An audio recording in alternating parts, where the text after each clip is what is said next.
Good afternoon, everyone. Hello and welcome. Good afternoon.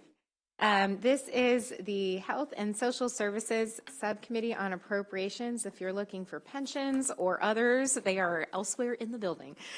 Today we are going to be examining 3 different budgets. We've had a busy week in this subcommittee. So we'll start with the MDH Health Professional Boards and Commissions. And as always, we will start with our DLS analyst, Naomi Kimura. And you may begin when you are ready. Thank you.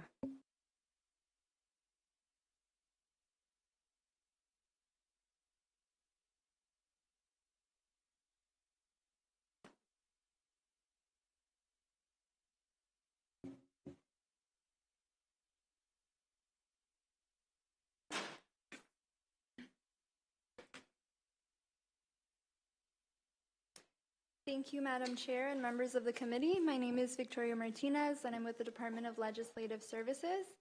Today, I'll be presenting the analysis for the Health Professional Boards and Commissions. The Health Professional Boards and Commissions include 20 boards and 1 commission who work to certify, license, resolve customer complaints, and establish parameters for various providers. As you can see on the first page of the analysis, the fiscal 2025 allowance increases by $5.5 million, or 13.4%, for a total of $46.7 million. The majority of their budget is funded through special funds generated through licensing fees, and most of the funding in the budget, over 66%, supports regular personnel.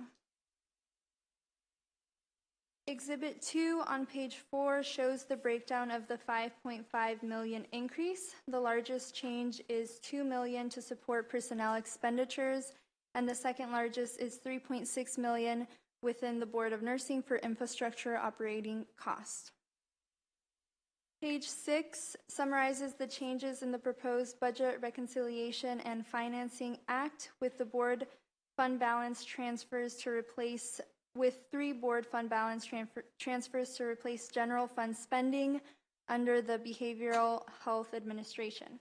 Exhibit 3 on the next page shows the closing fund balance for fiscal 2023 for each of these boards. As you can see, the proposed fund balance transfers include $1.6 million from the Board of Professional Counselors and Therapists, $776,000 from the Board of Occupational Therapy Practice, and $588,000 from the Board of Examiners for Psychologists.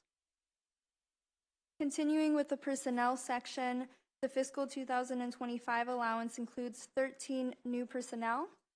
Exhibit 4 on page 9 shows the number of vacant positions within each board as of December 31st, 2023.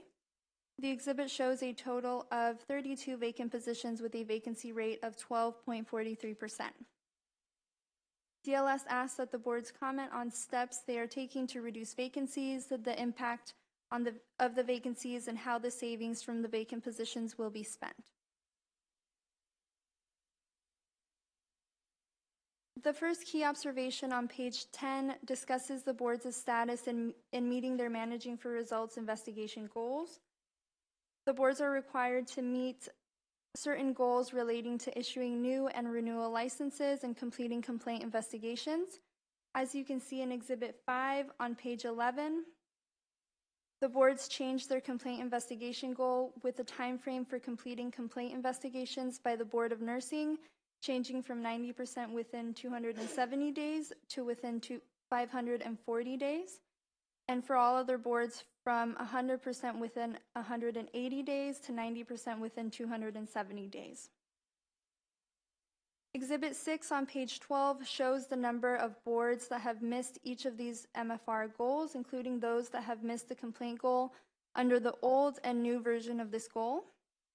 Although the adjusted goal generally reduced the number of boards that missed this goal, 8 boards still missed the goal in fiscal 2023 under the new goal. This is concerning as the boards should be investigating practitioners with whom consumers have filed complaints in a timely manner. DLS asks that the boards discuss the anticipated impact of the new performance goal. Overall, 3 boards missed all 3 performance measures in fiscal 2023. And DLS asks that these three boards, the Board of Audiologists, the Board of Pharmacy, and the Board of Professional Counselors and Therapists, comment on efforts being made to meet all three of their MFR goals. In addition, 3 boards missed the complaint investigation goal for the last 5 fiscal years. Language in the fiscal 2024 budget bill restricted $25,000 from various boards pending the submission of 2 joint reports detailing efforts to improve their timeliness of investigations, and as of January 31st, 2024, neither of these reports had been submitted. DLS asked that the Board of Dental Examiners, the Board of Pharmacy, and the Board of Professional Counselors and Therapists discuss reasons for missing the complaint investigation goal for the past 5 fiscal years and efforts to ensure timely investigations. Considering that none of the required reports were submitted and that various boards continue to miss their MFR goals, DLS recommends adding language restricting $100,000 from each of the boards that have missed the complaint measure for the last 5 fiscal years until a report is submitted detailing plans to remedy the low completion rate.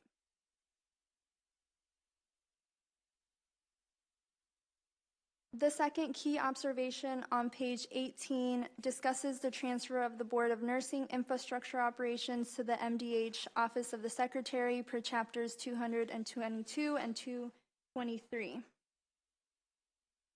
The Board of Nursing is responsible for regulating the nursing industry through issuing initial and renewal licenses that individuals need to enter the workforce.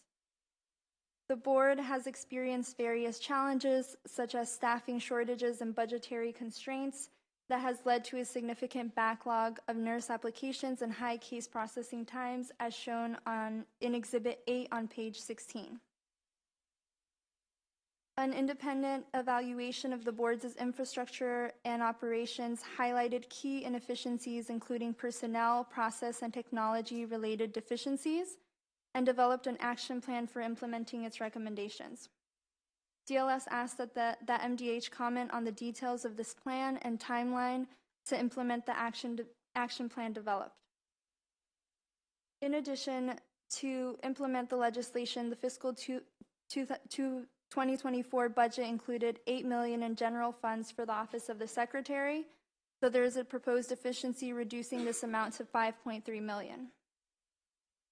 Fiscal 2025 provides $4.3 million in general funds for the Office of the Secretary for this purpose and reimbursable funds in the Board of Nursing. Considering that the infrastructure operations are being performed by the Office of the Secretary in accordance with the legislation, it is unclear why the Board of Nursing's fiscal 2025 allowance includes reimbursable funds, especially since the fiscal 2024 working appropriation does not. To align the accounting of infrastructure operations with the fiscal 2024 working appropriation, DLS recommends striking the fiscal 2025 language that allows the Board of Nursing to receive reimbursement for services provided for the Office of the Secretary. DLS also asked that the Board of Nursing comment on how the infrastructure operations are being conducted, including reasons for receiving reimbursable funds in fiscal 2025 only. Page 20 summarizes the 2 recommendations that I already discussed concerning the board's MFR goals and the reimbursable funds in the Board of Nursing. That concludes my presentation, and I'm happy to take any questions that you might have. Thank you so much, Ms. Martinez. I apologize, I read the wrong name earlier. Really excited to have you here today, and thank you for your thorough analysis and presentation. Do any subcommittee members have questions for DLS? You do? Oh, no, I thought your hand was up, sorry. Okay, thank you so much. Thank you. Okay, and we'll now bring up our friends from the Department of Health to come testify next. You may bring up your panel and begin your testimony when you are ready. Thank you.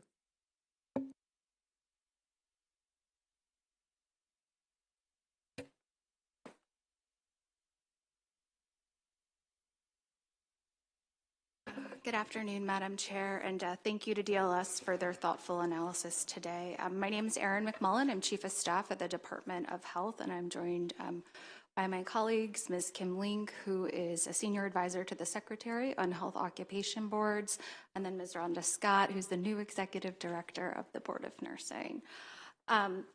So my opening remarks are going to be pretty brief, as these boards, with the exception of nursing, are statutorily independent from the department. So the department doesn't have direct oversight over the boards. We do have 20 health occupations boards here in Maryland. They license and regulate over 400,000 licensees and certificate holders. Roughly half of those are with the Board of Nursing. The majority of the boards are special funded, and their fees are listed in regulation. And if it's okay with you, Madam Chair, for the formal budget responses, we were going to address the two that were directed towards the department, and then there's some additional members from the other boards that are here today. Sounds good, thank you. So the first prompt from the DLS analysis that was directed at the department is related to the Board of Nursing and the action plan that was developed under chapters 222 and 223 of 2023. So since the passage of that emergency legislation, we've been working really closely with the Board of Nursing. I would really call it a partnership between the two organizations. And as part of House Bill 611, we had to contract with an independent evaluator to come in. This was done in addition to an independent analysis that DLS did with OPEGA that was released this past December. So our written responses, as well as a slide deck, go into much more detail around the work that we did with nursing and where we are with the action plan. But I did want to highlight a few things as it relates to those three areas Ms. Martinez mentioned. So as it relates to personnel, in this fall, we did hire a permanent executive director, Ms. Rhonda Scott. She is an incredible nurse leader who has really been working to transform the culture at the Board of Nursing. Since April, when the legislation took effect, the vacancy rate for merit positions at the board has actually declined from 21% to 14%. In the written responses, there's a detailed list of where we are in the progress of hiring other individuals. But the board is also actively recruiting for 10 non-nurse investigators that'll help with that backlog that was mentioned earlier. 4 of those 10 positions are starting this month, and then work is underway to fill the rest of the positions. On the technology front, I think both OPEGA and the independent evaluators did a really good job highlighting from a consumer standpoint for what it's like for nurses who are interfacing with the system, but also internally what members of the Board of Nursing deal with every day, trying to work with really outdated technology. One of the first things we did when this legislation went into effect was reconnect the board. You all might remember there was a cybersecurity incident in 2021. The board was not reconnected until June of 2023. That was foundational to really accomplish any other IT needs that we're going to be working with the board moving forward. One of them being procuring a new licensure system. So we have an MITDP to do that with the board. Members of our IT staff, including our Chief Information Technology Officer, Chief Portfolio Officer, are working really closely with the board now to develop business requirements for that new system.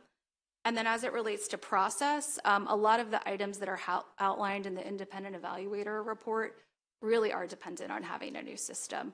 I can't emphasize enough that the board really needs to have the tools in the toolbox to do a lot of these things, and work is underway to do that. And lastly, the board is also working on updating its fees. One of the other things that was highlighted by both OPEGA and the independent evaluator was that fees really needed to be reviewed and increased in line with our peer states. So the next prompt involves striking the fiscal 2025 budget bill language that allows the Board of Nursing to receive those reimbursable funds based on the general funds that are budgeted with the Office of the Secretary. And we respectfully disagree with this recommendation. At yesterday's budget hearing, you heard the Secretary testify this for the MDH administration budget. But in fiscal 24, there was an additional $8 million in general funds that was appropriated to the department to help support the infrastructure and operations of the board. Those funds are in addition to the special fund fees that the board receives from licensees and certificate holders. And Per the emergency legislation that was signed, we are limited at the department in how we can spend that money. I think the secretary testified to that yesterday, that the funds are really meant to support infrastructure and operations. They can't be used for other things like investigations, policy, or regulatory issues. So based on last year's statute, we worked with the Office of the Attorney General to determine what we could pay for out of the board's budget. And we anticipate in the current fiscal year spending $5.3 million in general funds doing so. So the changes in the board's appropriation really aren't characterized as savings. We're just aligning actual expenditures with the governor's budget. So the fiscal 25 allowance does include additional funding in general funds, $4.3 million for that infrastructure to give the board an additional runway till they do increase their fees. And as it relates to setting up a reimbursable fund relationship between the department and the board, this is permissible under the state finance and procurement article. Last year, we worked closely with DBM to process a budget amendment, which does establish this reimbursable fund relationship. After session closes, we will be working with DBM to process a fiscal 24 reimbursable fund budget amendment that will effectuate this, and it will account for those $5.3 million in expenditures I mentioned earlier. So that concludes our formal remarks. We're happy to take any questions you have, and there's also, as I said earlier, additional panel to come up as well. Great. Thank you so much for your remarks. Really appreciate it. Do any subcommittee members have questions for the department? Delegate Heinbach. Thank you, Madam Chair. Thank you for being here, by the way, and for what you do. Page 9 of the DLS presentation has a bar chart of vacant positions by board.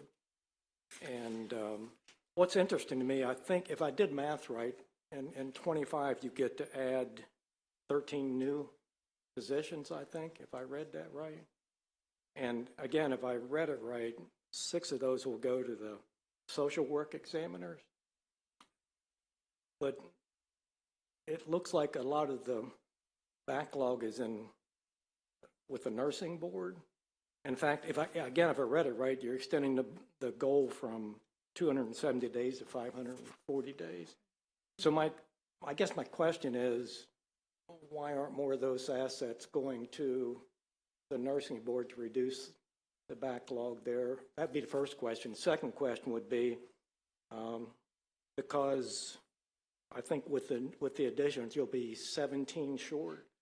So my second question is, do you have a different or a new strategy in terms of how you go about filling those positions?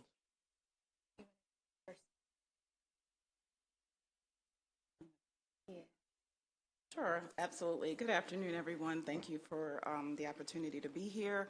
So one of the things that has assisted with the backlog and has assisted with our plan to address it is the 10 contractual non-nurse investigator positions that the department has allotted the board. That's going to be extremely helpful to help us clear the backlog. 4 of those positions have already been filled and have start dates up till the end of this month, and then the other 6 we are in the process of selecting individuals for interview. So it's a work in progress, but we have a plan outlined in order to address the complaint backlog. The board members have even delegated authority to board staff to, in accordance with the independent evaluation, to close cases that are of lower priority once reviewed completely by the board, and also to triage cases as well. So you're anticipating, and it kind of makes sense to me, that the non-nursing investigators, those positions will be easier to fill than Absolutely. Nursing. Yes. Yeah. Okay. Yes. Appears to me that's a really good move for what it's worth. So thank you for your answers. I appreciate it. Thank you, Madam Chair. That I guess that's your second question about the other boards. So nursing is the only board where the department has the ability to have a role as it relates to staff and oversight. So The next panel that's going to come up, I think, might be best suited to answer the questions about staffing and vacancies for some of the other health occupation boards. Okay, thank you. Thank you, Delegate. Madam Vice Chair. Thank you so much. Hi, it's good to see you. This is about licensing fees. Maryland's behind the national average in licensing fee amount. Can you share whether there's a correlation on more nurses seeking licensure as a result of the lower fee? I actually have two questions. That's my first one. If more nurses are seeking licensure in Maryland. If more nurses are seeking licensure as a result of the lower fee? You think there's So maybe a few, maybe taking a step back. Unfortunately, this time last year, when the secretary joined the department, as well as myself, one of the things that became readily apparent was that nurses were actually going to sister states to get licensed because it was faster, which is not perhaps what we would expect. I think some other factors that come into play, or maybe I should say, that has changed. Rhonda has done an exceptional job of addressing the kind of complaints that we saw this time last year when it came to processing licenses and certifications. We've really been able to make huge progress at the department on that front.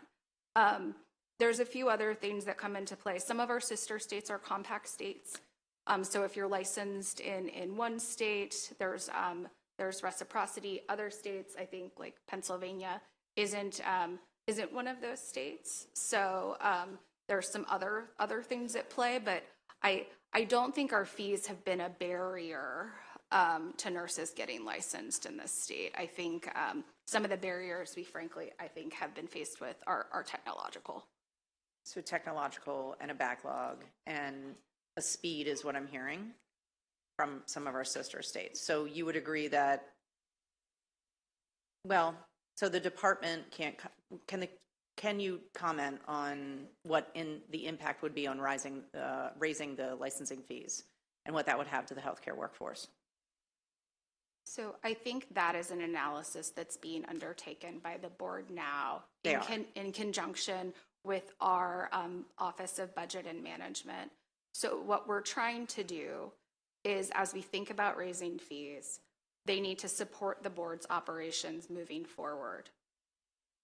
To do that, we will have to go through a public comment and regulations process so the board's fees are set in regulation. So as we roll that out, potentially over this summer, there would be public comment period. We would be able to look into some of the things that you're raising, including whether it's, we obviously don't want to raise fees to a point where they're a barrier to entry for anyone. So those are things that we will be taking into consideration. So the rollout would be this summer. We wouldn't have data back from public comment until when? So our plan is to have a fee schedule published by the end of the summer. Okay. And once that is published, we should be, it takes about a 30-day comment period. And so probably by I would say early fall at the latest. Okay. Well, thank you so very much. You're very welcome. Thank you, Madam Vice Chair. Thank you for the responses. I have two questions, please. So one relates to the special funds transfers on page 7 of the DLS analysis. So I see that the department has done a transfer from 3 different boards to the general fund, and I'm wondering if you can comment on how the department selected the counselors, therapists, occupational therapists, and psychologists. Happy to. So the funds have not been transferred at this yet. The governor's fiscal 25 allowance proposes these transfers in the BRFA. Got it. The boards that are identified on page 6 and 7 of the analysis, these were boards with a larger fund balance. None of the boards that were identified here in the BRFA, if this were to go through, none of them would be left with a fund balance that would be insufficient. So it was boards with higher fund balances. Okay, got it. And then can you share anything about how the amount was decided of how much to transfer from these three in the Bertha? Sure. So I think I think generally we wanted to make sure that the boards were left with a sufficient fund balance was truly what the goal was. I do not think the intention was to leave any of them without a sufficient fund balance. Okay, got it. Okay, thank you. And then my next question is for Director Scott. Thank you for joining us today. You have a very big job and a very important one right now, so thank you for taking it on. Sure. I'm wondering if you saw in a recent Washington Post analysis about midwives that are licensed through the Board of Nursing and regulated through your board. Have you? I don't know if you've seen this Washington Post article. It's pretty awful, and I'm wondering if you have any plans to address some of the growing concerns around the complaints that have. Seems like it's the highest rate of open complaints among all the professions under your board. Do you have a plan to address that backlog? Absolutely, and that's the plan that mentioned earlier, and it's consistent with the recommendations from both DLS and from the independent consultant, and is that we are, there was it took time to triage cases, may have not been reviewed for months. One of the things that we have done is the board voted to delegate authority to board staff. As complaints come in daily, they're triaging them and making determinations as to, assigning a priority level so that they can get investigated right away. As for the backlog, that's where the additional 10 non-nurse investigators will come in to assist with clearing that. The board also, we also looked at cases that may not even be fit for investigation at this time just because of stale evidence, witnesses not cooperating, the memory of witnesses, and potentially even practitioners who are no longer with us. So we looked at all of these cases, and the board has determined, if the priority level was low and there was the risk that we wouldn't be able to get an investigation even completed due to what I mentioned, these cases were administratively closed per the board. Thank you for your response. It raises another question for me then. At what timeline do you determine that the investigation shouldn't go forward because the evidence is stale? So after how long? So what the staff has taken on is actually reviewing every last case. Okay. And each case looking at evidence. If there is no evidence, evidence could have been destroyed. And then if you have no evidence to move forward, or if you don't have the practitioner, basically the risk to the public is minimal to none. Okay. And that's one of the things that the board looks at when they're even determining priority levels for cases. Okay, that's helpful to understand. I guess my concern from your earlier comment was if you're extending the timeline by a lot, by doubling the timeline for some of these managing for results responses, and you also are simultaneously potentially closing cases because evidence is stale, or the witness memories are not there to support a proper investigation. It sounds like you run the risk of having more cases potentially closed solely because you're pushing out the timeline for when these are reviewed to begin with. So I don't know if that's sort of the level of analysis. Can you just comment? I'm sorry. Sure. So with the timeline, we did a specific review of all the cases, and the 540-day extension actually happened prior to the plan being put in place, the 10 non-nurse investigators being allotted. And so once we got the delegated authority from the board, this is what was able to assist us to begin implementing the plan and, closing the cases that we discussed earlier. So it's not, the intent is certainly not to push any cases out further. It is to conduct a thorough review of each and every case to determine if there is a substantial risk to the public. Okay. And then making a determination, and with the board, having the board make a determination on how to proceed further. Okay, got it. Yeah. Okay, thank you. That helps clarify it a bit. I see Delegate McCaskill has a question. Thank you, Madam Chair. Thank you all for being here. I don't know if the panels coming up will be able to better address or if it should go to you. So my two questions are from page 11 in the analysis about the revised complaint investigation performance measures.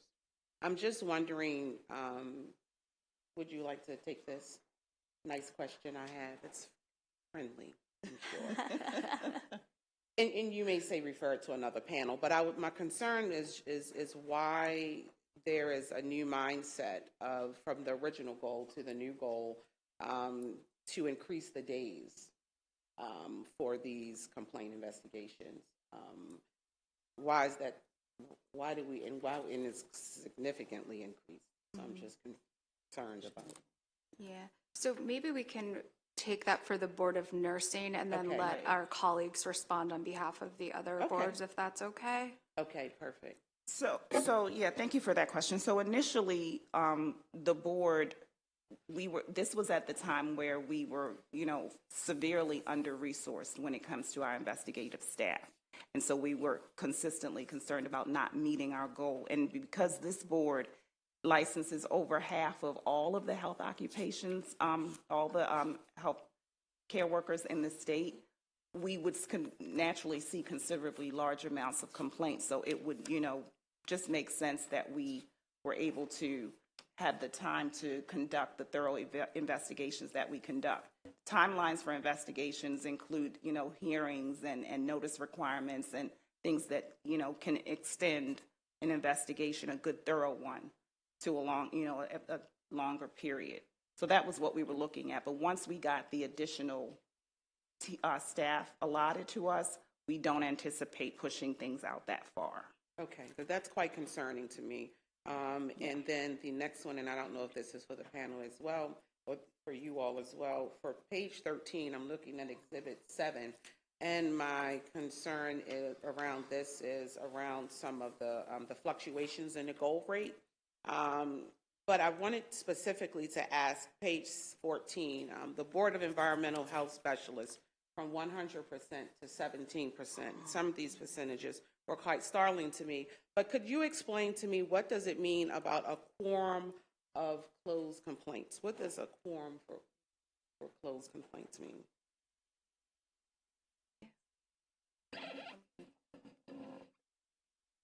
Thank you.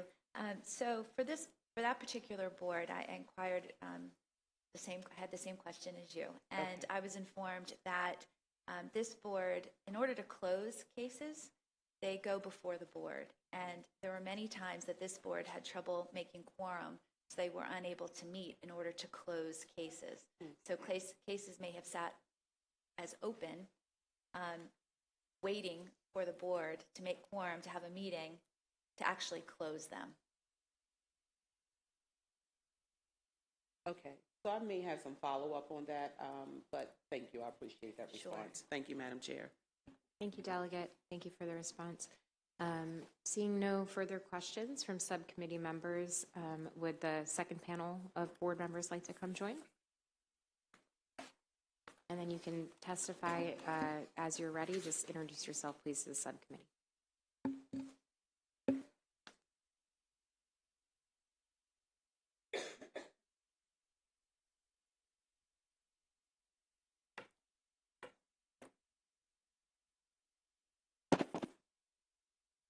Good afternoon, Madam Chair and committee members. Dina Spates-Napata, the Executive Director of the Maryland Board of Pharmacy. Pleasure to be here and answer any questions you may have regarding our status with complaints and hiring employees. I can tell you first off the bat that the Board of Pharmacy has historically done a really good job of filling merit positions. So as of this moment, we have 3 merit positions that are vacant, all of which became vacant in December of 2023.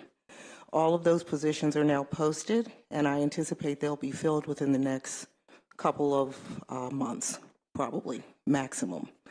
So that's it for that. As far as the complaints, I did have a statement that was included in here. I don't know if you all have been able to read it, but I think that it's significant because we all went through a pandemic together. It wasn't a fun time for any of us, and in pharmacies, it was even worse. So I can tell you that there was so many different things going on within pharmacies that impacted the public and pharmacists and the board staff and the board itself. So I can tell you that because there was more going on in the pharmacy in terms of test to treat. I know many of you probably are familiar with that program, an HHS program that increased the services that were provided in pharmacies. That had an impact on the staffing of the pharmacies, which was lower during COVID, not only because of a shortage in technicians, but also because of COVID itself and the impact it had on the staff and the increase in the population that was using the pharmacy for testing, for treatment, as well as all of the other services that the pharmacy had been providing. So COVID really put a huge burden on the pharmacy population, and as a result, very much so, our pharmacists were really trying to meet the demand, but there were a lot of complaints that came out of that process. So I would say that significantly one of the things that happened is we saw a drastic increase in the number of complaints that we had to process at a time when we had a staff that was, for the most part, teleworking a lot of the time, and also because we were unable to come into the building. They were unable to come into the building. So we're teleworking, and also because of the cyber attack, which disconnected us from a primary network, which meant our applications could not be put into the system. So that meant our licensees were impacted by that. So it was like, you know, the worst possible, everything that could have gone wrong did go wrong, okay? But we've been working on a solution. So I did want to talk a little bit about what some of the things have been that we've been doing now, and we're going to continue to do in this fiscal year and next fiscal year, and I think we'll be able to address these issues and know better how to handle some of the consequences of a pandemic. So the first thing I wanted to say is we're going to teach the staff how to use subpoena power more effectively to get information from licensees and those who are being subpoenaed for information in regards to our complaints. Because one of the things when I looked at the data I saw was that staff was waiting, you know, an inordinate amount of time to get responses from those who we needed information from regarding complaints in the pharmacy. So what we're teaching our staff to do is to use that subpoena power to have pharmacists be forced legally to actually respond within a certain amount of time, then we can move those cases along. So that's one of the things that we think is very important. The other thing that I came up with is categorizing and assigning cases according to the types of cases that they are. So not just assigning cases to everyone and everybody who's on our investigative staff, but actually looking at the types of cases we have. Which ones are more difficult? Which ones may require a pharmacist to handle as opposed to a lay person that's an investigator on our team? So we're looking at all of those different things. We've already started using that system, and it has proven effective. We currently only have 10 cases that are over 180 days that need to be resolved. So we don't anticipate that we're going to have that huge amount that we started out with in the beginning of this fiscal year. And then I also think that more training for staff in the office for the first 6 months, I think, is critical. We have our new employees required to come into the office every day for 6 months. I think working with your team members more consistently, the supervisor being available to provide hand-to-hand, you know, in-person leadership is very important. Me being in the office, you know, I'm in the office every day. I think all of that is a determining factor in how effectively we do our work. So we have decided that we are going to ask people to come in more consistently. And then finally, I think what MDH did is followed the lead of the federal government and actually soften some of the salary requirements and the salary scale that was being used in the state, and it allowed us to become more competitive. So as a result, we have been able to hire employees who are more equipped to handle the caseload and handle all of the challenges that come with resolving pharmacy complaints. So those are the 4 areas that we're working on now. Thank you so much. I really appreciate the thorough discussion and how proactive you're being in addressing some of these challenges.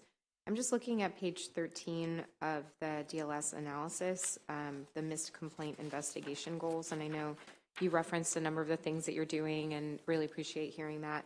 But I note that specifically during the pandemic, it seems like you all were able to get quite a few of your complaints handled, but dropped by nearly half in 22 and 23. So is that due to the ransomware attack? It's due to the ransomware attack, and it's also due to a shift in staffing that we had at that time. Okay. I think one of our supervisors actually left that unit. We had transitions in the compliance unit at that time in staffing, so we were constantly on a wheel of, hiring and bringing more people in, which was not really inconsistent with what was going on in the general economy after COVID. So we were experiencing the same thing. Got it. Okay, that's really helpful to understand. Thank you. Do any? I'm sorry. Please, you can give some testimony too now. I apologize. I should have waited for questions. Sorry. Would you like to deliver your testimony? Hi. I'm Keena Stevenson, representing the Board of Audiologists for the state of Maryland. I am the newly appointed Executive Director as of November 2023. To address some of the issues in the report, I would probably say our main contributor would be to staffing issues. We are a full-time staff of 5, 4 full-time, 1 contractual employees. When I arrived on site in November, we were down to 1 staff member, which was a clerical staff member. So as you can imagine, that has a severe impact on the processing of license. We license over 5,400 people in the state of Maryland, and that number increases on a daily basis. We receive new applications. Just when you're at a standstill at that point, that makes it close to impossible to get things done. With a staff member solely being and under a clerical classification, there are functions that even that staff member could not perform. That person did their very best to keep us afloat during that time. However, everything was not in that person's control. So therefore, as time went on, the backlog definitely increased and things got worse. Our staff has not been fully staffed for a year. And for 3 months at the time of my arrival, our department was down to 1 person. So for a 3-month period, we had 1 staff member. And for a year, we were still understaffed. So we do ask that you do take those factors into consideration. I am happy to report that we have worked diligently on fulfilling these vacancies. As of today, I am fully staffed. I have my last staff member, fingers crossed, arriving February 21st. And then for the first time in a year, we will be at full capacity. That's wonderful. Congratulations on your efforts. That's probably a record turnaround for state hiring. Yes. Thank you. Delegate McCaskill for question. Thank you so much. Thank you, Madam Chair. So with your wonderful soft voice, I missed your name and title. I'm Keena Stevenson, Executive Director, Maryland Board of Audiologists. Thank you so very much. Thank you. Thank you. Sure. Any other questions for our panel? Okay. Thank you so much for your testimony and your hard work. Appreciate it. We have, are there further department or board panelists? Okay. Then we will turn to, I think we have 2 witnesses that have signed up to testify and provide oral testimony, Robin Elliott and Michael Patty, if you'd like to join us at the table. Yeah, Robin was just here. I don't know if she's outside, but hopefully she hears us and comes in. Go ahead. Unfortunately, Robin had to another hearing, so it's just me this afternoon. Michael Patty with Public Policy Partners here on behalf of the American Association of Marriage and Family Therapists, the Maryland Occupational Therapy Association, and the Licensed Clinical Professional Counselors of Maryland. Just wanting to express some concerns. Obviously, you've heard from the department that both the counselors and the occupational therapists are having their funds diverted to help another department. We just have concerns about how those boards were selected. I know you heard an answer earlier that's even given me more concern that just because of a sufficient fund balance that they can move money around in that capacity to still make sure that it's at least somewhat sufficient. These are Marylanders, there's a healthcare shortage.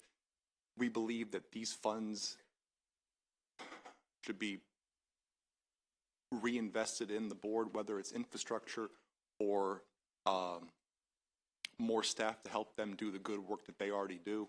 Additionally, I know there's been talk about fees. If anything, with a surplus of funding, we can keep fees at the same level, which helps make Maryland an attractive state for those individuals that are considering coming here to continue their practice. Obviously, between marriage and there's only 300 or so marriage and family therapists in the state of Maryland. We're hoping to see more come into the state. There's always been a shortage of occupational therapists, and again, we think that an efficiently run board with affordable licensing fees makes Maryland a place where people want to come. And we would just, urge caution as this committee considers moving money around to help not the board which it was intended for. Okay, thank you for your testimony. Any questions for our panelists? Thank you so much for joining us today.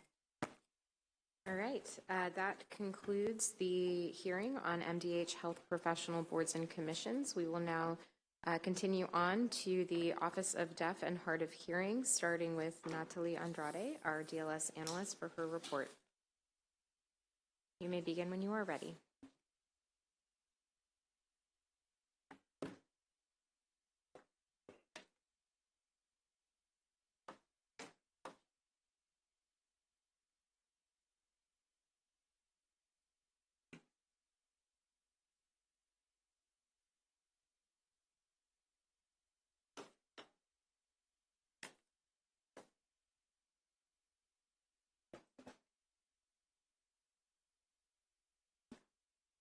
Thank you, Madam Chair. Good afternoon. My name is Natalie Andrade, and I'm here with the Department of Legislative Services to present the Fiscal 25 allowance for the Office of the Deaf and Hard of Hearing.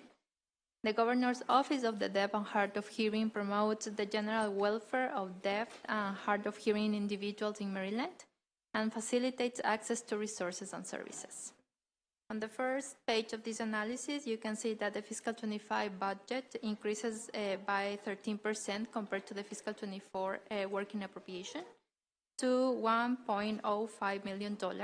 As you can see, most of the 25 allowance is made up by general funds, and it also includes $12,000 in special funds.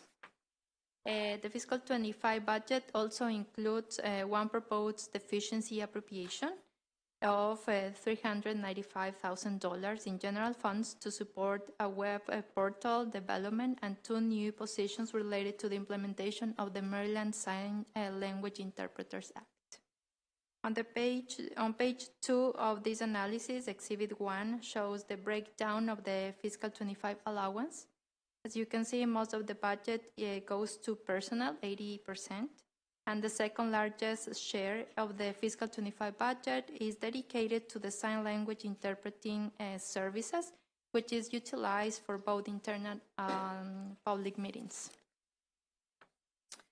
On page 3, Exhibit 2 shows the line item changes to the budget. As you can see, the primary factor contributed to the change is an increase of $348,000. That reflects the addition of 2 new positions to support the implementation of the Maryland Sign Language Act, in addition to the new positions provided through the proposed deficiency.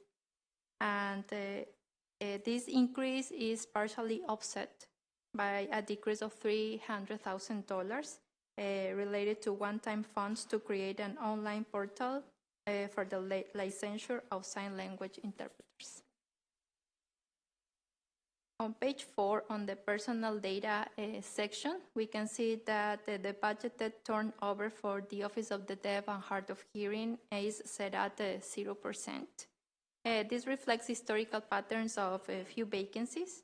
However, budgeted turnover is also 0% for the 2 new positions added in the fiscal 25 allowance, which is concerning as it doesn't take into account the time that it could take to fill these positions. and it doesn't use the typical new position budgeted turnover rate of 25%. Now on page 5, there is a discussion about the Maryland Sign Language Interpreters Implementation, Act's implementation. And as a background, the absence of statewide standards and a regulatory body overseeing American Sign Language interpretation services in Maryland created a scenario where fraudulent and insufficiently skilled ASL interpreters could operate, posing a potential risk to the deaf and hard of hearing community by hampering access to critical and accurate information related to health, employment, education, and other essential services to this community. So chapters 269 and 270 establish a regulatory framework for licensure of individuals who provide sign language interpretation services and create a state board of sign language interpreters and sign language interpreters fund within the Office of the Deaf and Hard of Hearing. Regarding the board, this board is responsible for licensing qualified individuals to provide sign language interpretation services and set reasonable fees for the issuance and renewal of licenses. In the remaining of on page 5 and in the beginning of page 6, there is a list of the responsibilities of the board. The board is also designed to have 7 members, and as of December 23, 6 out of 7 members have been appointed. One membership requirement is for a position to be filled by a deafblind representative, but the Office of the Deaf and Hard of Hearing haven't received any applications from a deafblind individual. The agency has reported that it will maintain continuous communication with 1 or 2 representatives from the deafblind community until the board position is filled. As I mentioned before, the Sign Language Interpreters Act involves the addition of 4 full-time staff members, which are provided through the fiscal 25 budget, 2 positions in fiscal 24, and 2 new positions in fiscal 25. These positions include 1 deputy director, an administrative assistant, an outreach and interpreter manager, and a compliance officer. Finally, regarding the licensing requirements, on page 7, Exhibit 3 displays the timeline outlined by the agency for state sign language licensing. And as you can see, on the first 3 months of 2024, a draft of the regulations and requirements is expected. On July 24, licensing requirements will be published. And on January 1st, 2025, the licensure will go into effect. Finally, chapters 269 and 270 also establish the Sign Language Interpreters Fund as a special fund administered by the Director of the Office of the Deaf and Hard of Hearing.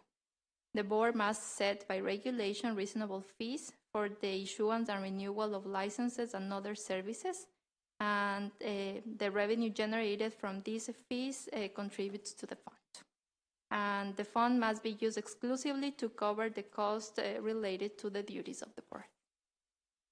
And to conclude my presentation, on page 9, at DLS, we have outlined 2 recommended actions for the committees to take.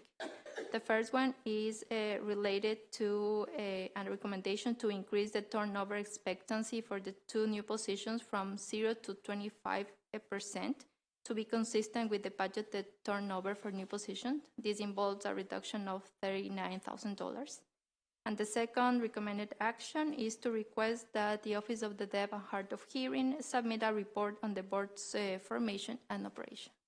And with that, I conclude my presentation, and I'm happy to answer any questions. Thank you so much. Really appreciate the thoughtful presentation. Do any subcommittee colleagues have any questions for our DLS analyst? Okay, seeing none, thank you so much. We will now call up the Acting Director, Ashurla DeBerry of the Governor's Office of Deaf and Hard of Hearing.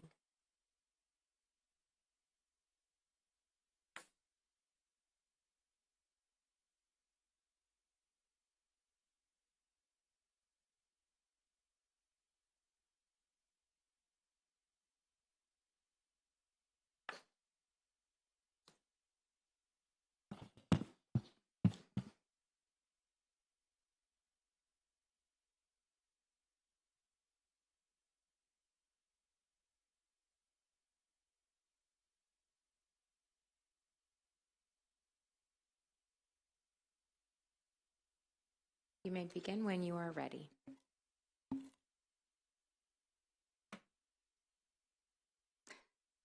Greetings, Chair. Hello, and honorable members here today. It is an honor to be here on behalf of the Governor's Office of Deaf and Hard of Hearing as the acting director. I look forward to working with you all, with the Moore-Miller administration, to support deaf, blind, and the hard of hearing community in the state of Maryland.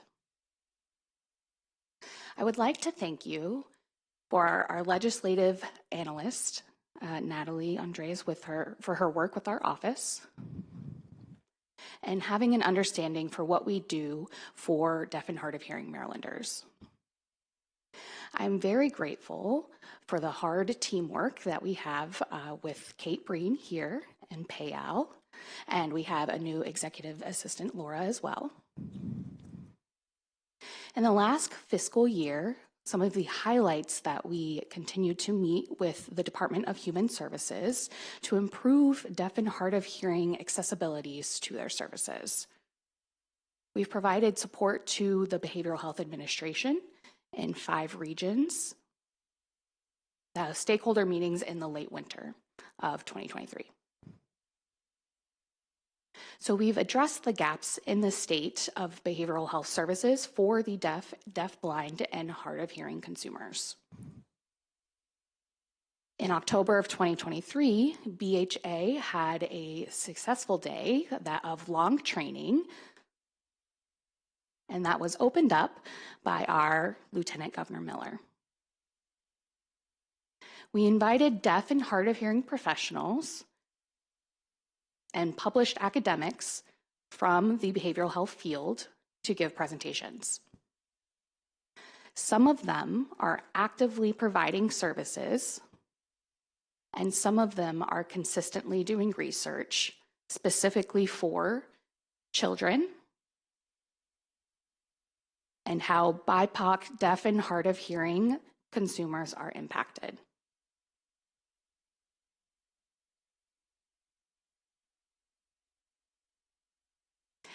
Now, I would like to add, we hosted breakout groups. And in the same month, ODHH began to participate as a subject matter expert for work groups on social workers' requirements. And this is for licensure to address the low passing rate for deaf and hard of hearing social workers to receive that license. In September, ODHH visited Frederick County Public Schools and Montgomery County Public Schools to meet the K-12 interpreters. We also went and observed the classrooms there. In addition to the sign language interpreter licensure bill, that was appointed in November. The board had their first meeting in December, and that was after the holidays. So they are now working on their subcommittees with specialized topics. For example, virtual interpreters, K-12 educational interpreters, medical interpreters, and reciprocity. Agencies and vendors, and more. The board and ODHH are working on our portal as well.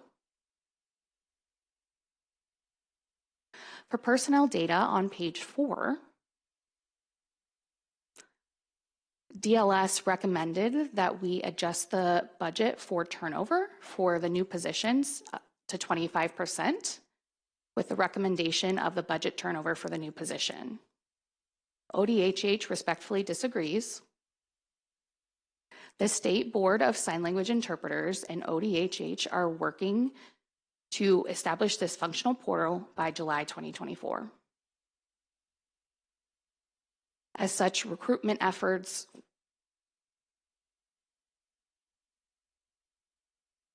will be needed above the passage of the bill.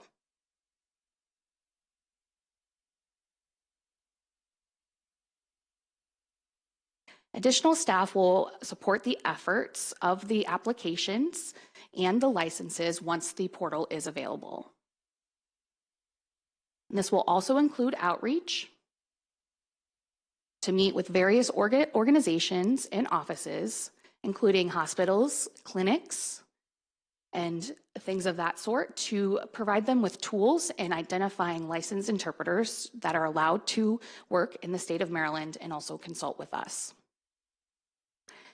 We are helping them to prepare to be ready by January 1st, 2025. And that is when the license becomes effective. Outreach also includes providing workshops for maintaining education for interpreters. And with the key observations, the State Board of Sign Language Interpreters on page 6, DLS recommended adopting a committee narrative requesting that ODHH provides a report with an update on the State Board of Sign Language Interpreter operations. And we agree, we concur. The operating budget recommendations on page 9 and 10 was an increase of turnover expectations from 2.0 of the new positions, from 0% to 25% to be consistent with the budget turnover for a new position. And we respectfully disagree on that aspect. The State Board of Sign Language Interpreters are working to establish that functional portal by July 2024. And we will do those recruitment efforts to begin that upon passage of the budget. And additional staff will help manage those applications and licensures once that portal is available. And this will also include outreach activities to meet with various organizations and offices, like hospitals and clinics, to provide those resources to identify those interpreters and consult with us to help prepare, again, for the effectiveness of the licensure on January 1st, 2025.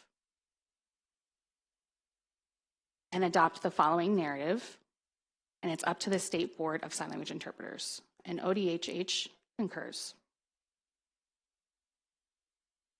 Appendix 1, page 11. ODHH is working actively to complete and submit the requests for JCR. And I thank you for your valuable time, and I'm happy to answer any questions you may have. Thank you so much for your presentation and discussion. I will now turn to subcommittee members for questions. Delegate Heinbaugh. Thank you, Madam Chair. Thank you all for what you do. It's extremely important. I've read recently, there are a lot of studies now that show the loss of hearing can affect your overall health. My first question is pretty simple, and that is, how do you define hard of hearing?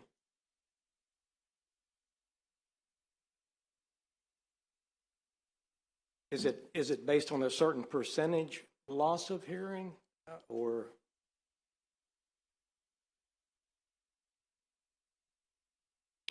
Okay, so I can kind of give you my definition as an individual.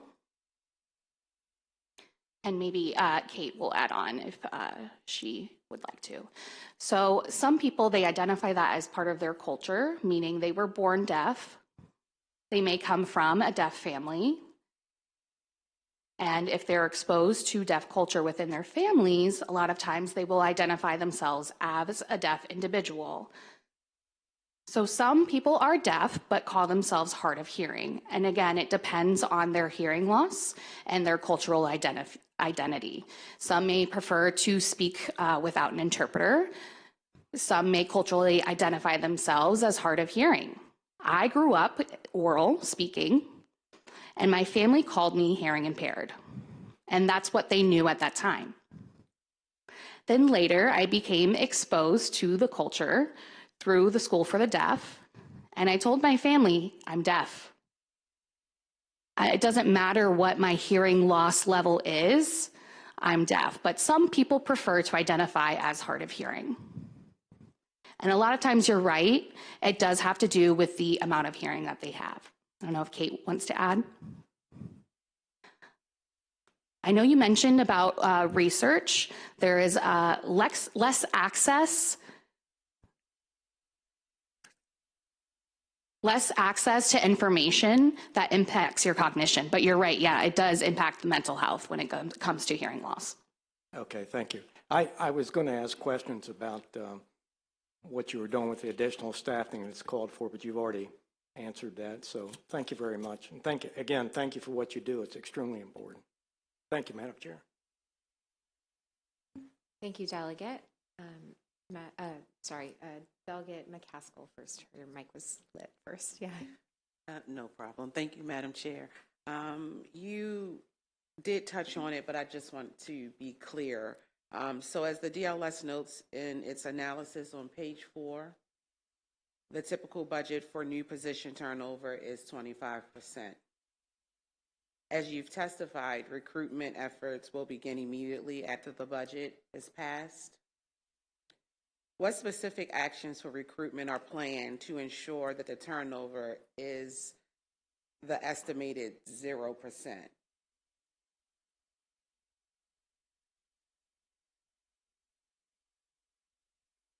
So right now we are working with our Do It. So they are really on board with us. So they will be helping us with setting up our portal online. And as soon as that's ready, following the interpreter's regulations, we will launch that at the same time. So during that time, we will be adding advertisements as soon as we get the okay, and we will advertise and market the position. Right now, we're using who we have in the office. You know, we are working additional roles and responsibilities to help support this function and get people here. It does definitely require some recruitment efforts. And this is Kate Breen. So when the position is ready and approved, we will be advertising this through social media, email blasts, and word of mouth. Thank you for your response. It's quite ambitious. I wish you all the best in your procedural changes. Thank you. Thank you, Madam Delegate. Chair. Thank you. Now turning to the Vice Chair for questions. Thank you so much. Thank you so much for everything you do for Marylanders. I do have just a few questions. We'll start with your office is working on a JCR report on cost estimates for the regulation of interpreters. What do we anticipate the timeline for delivering the JCR?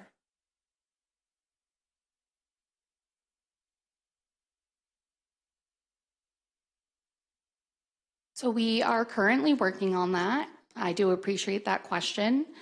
I would say, this is Kate Breen. Yeah, we're working on it as soon as possible.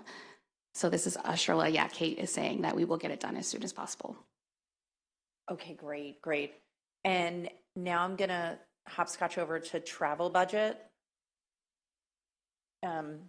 Page 12 of the DLS analysis indicates that the travel budget from FY24 to FY25 is expected to increase from a little over $2,500 in 24 to a little over $19,000 in 2025. Could you provide more details to the, I think it's about 670% increase in the travel budget?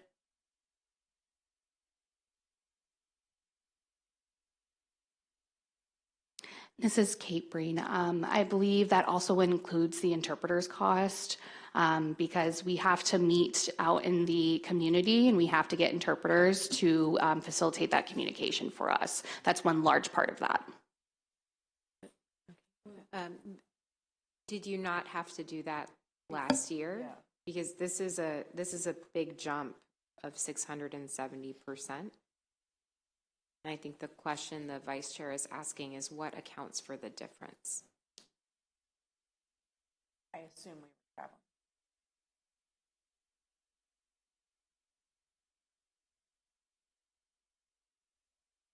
We're just clarifying the question, traveling for outreach. We did not do any traveling for outreach last year.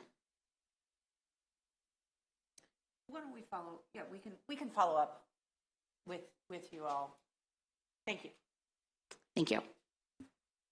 Thank you, Madam Vice Chair. I have a set of questions related to the regulation and licensure timeline outlined in Exhibit 3 of the DLS report on page 7.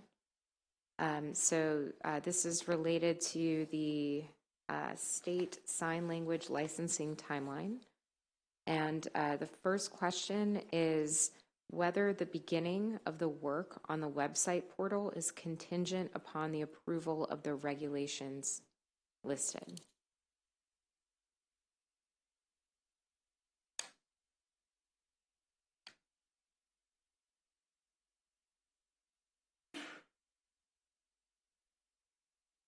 So my understanding, this is Kate here, is that we are going to be working with, basic building on that website, for example, like in application forms. So once the regulations are ready, it's going to be up and published. That's my understanding. Okay, great. Thank you for that answer. Are there any other contingencies or risks to the timeline to create the website portal by July 2024? This is Kate here now. This is Ashurla. I know we had to include it in the budget because it is an external contract that will be handling that portal.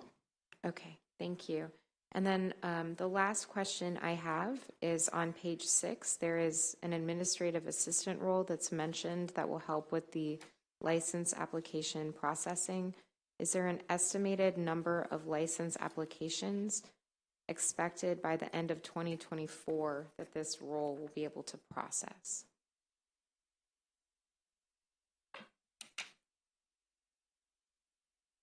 So we have approximately 486 interpreters in the state of Maryland who are certified. So we predict that there may be about approximately 200, maybe half of that. But we would like to have this centralized where people are able to look and see if that interpreter has a licensure to work in the state of Maryland. And this is Kate here. Since we are close to DC and Virginia, I think there's over 100 interpreters who are certified in DC and then over 300 in Virginia. And that's a small part in Northern Virginia. So that also doesn't include the virtual interpreters from other states. So that would probably quadruple our numbers. So there's a lot of meetings that are happening now virtually and events that are happening virtually.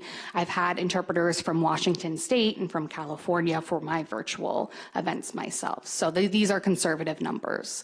This is Ashila. The board will decide what to do with the interpreters who are from out of state. They will make that determination. Okay, thank you. Thank you for your presentation and the answers you've provided today. Seeing no further questions by subcommittee members, we thank you. And that concludes the budget hearing for the Office of the Deaf and Hard of Hearing. We will now turn to the Department of Housing and Community Development.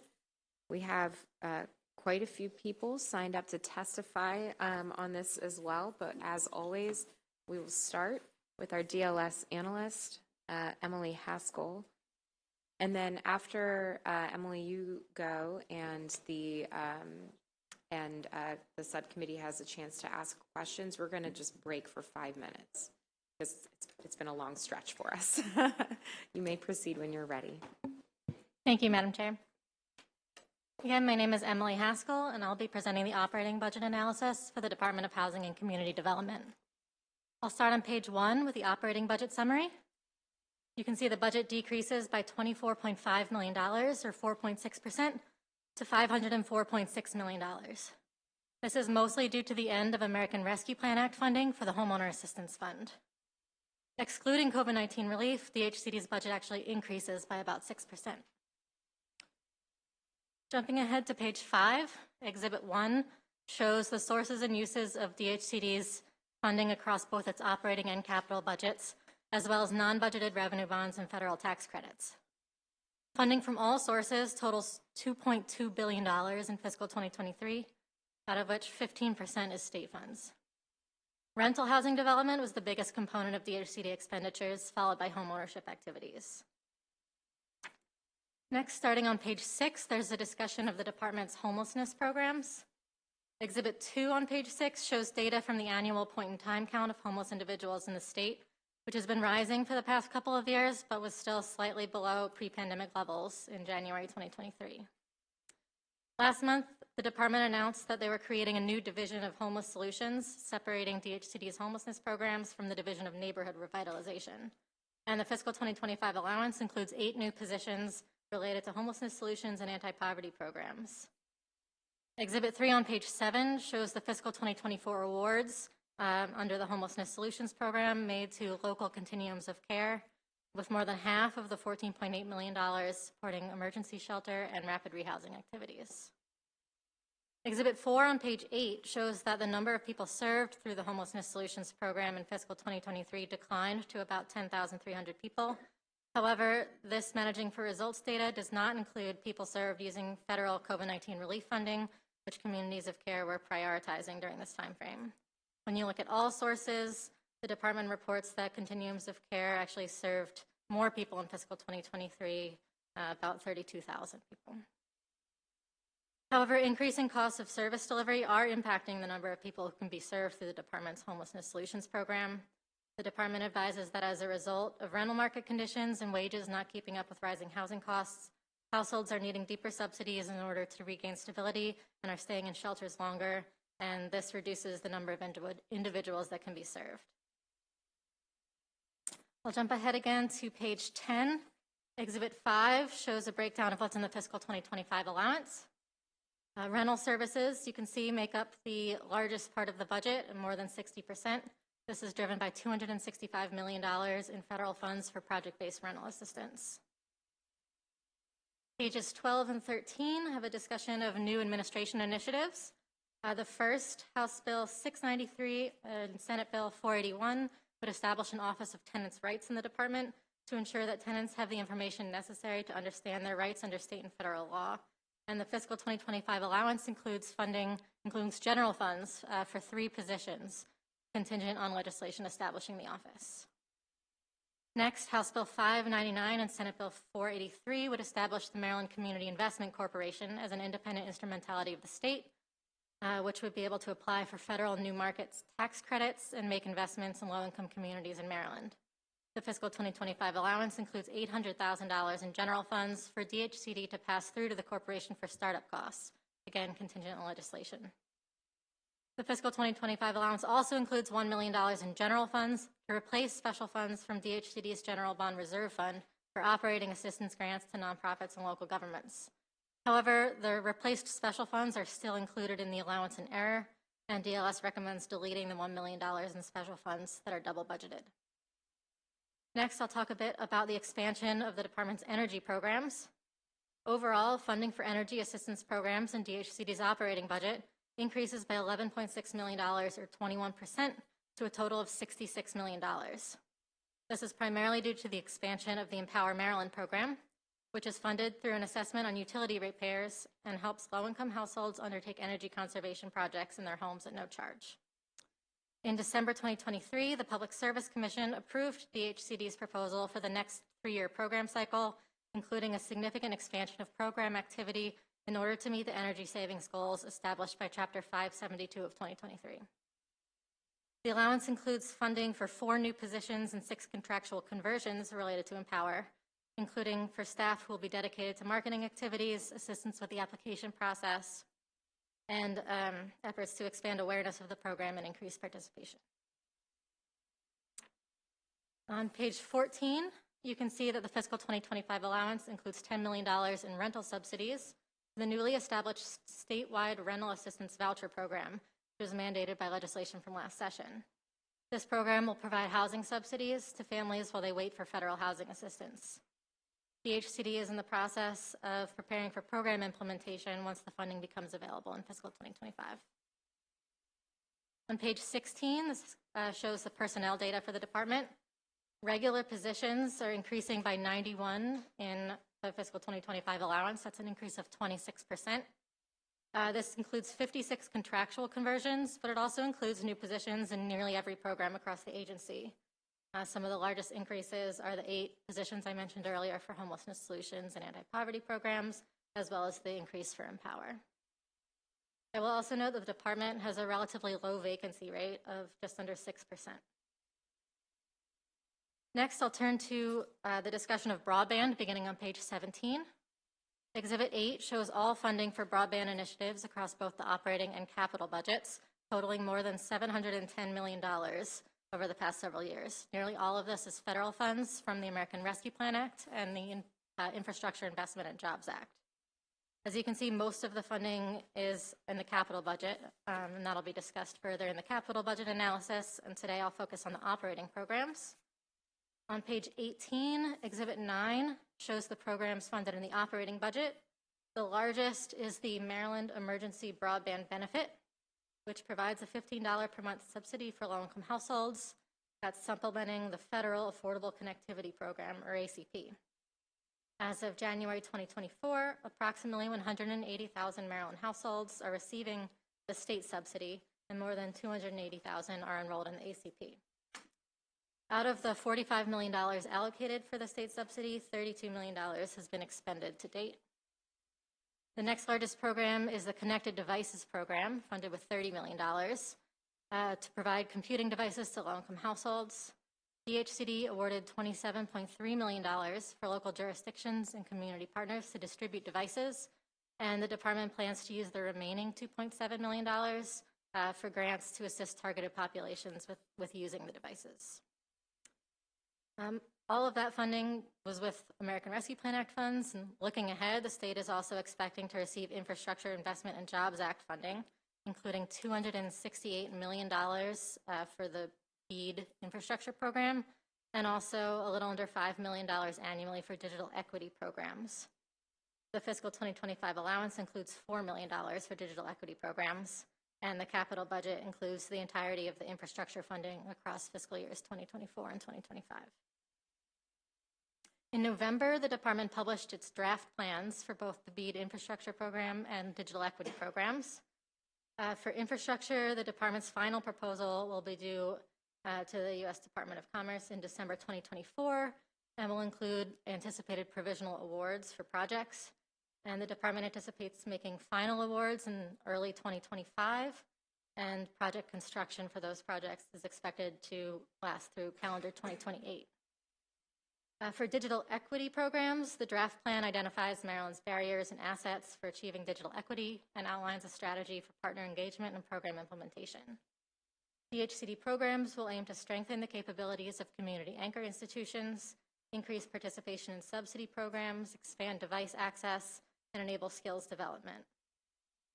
The department is expected to receive its federal funding in the first half of calendar 2024. Finally, on page 21,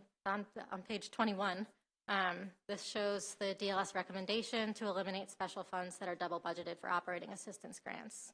And with that, I'd be happy to answer any questions. Thank you so much, Ms. Haskell. Appreciate the thoughtful analysis. Do any subcommittee members have questions for our DLS analyst? Okay, seeing none, thank you so much. Thank you. We're going to take a 5-minute break, and then we'll be back for the DHCD panel. Thank you.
We are going to come back now we're back from our little recess. Thank you all for accommodating the subcommittees need to stretch a little bit and get some water. We will now turn to the DHCD panel. So Secretary Day, you may join at the table, please, and bring whomever from your team you wish. And you all may begin testifying when you are ready.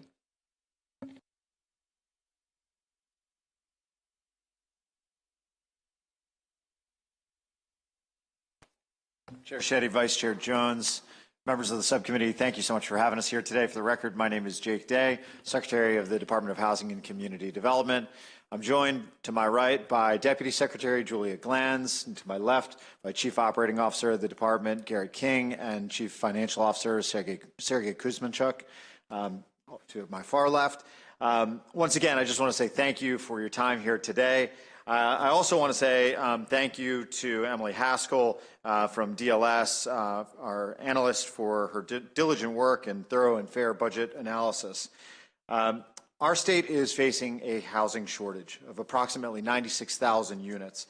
And that's the department's conservative estimate, and you can find reports that suggest that that number is much higher, 120, 150,000 units.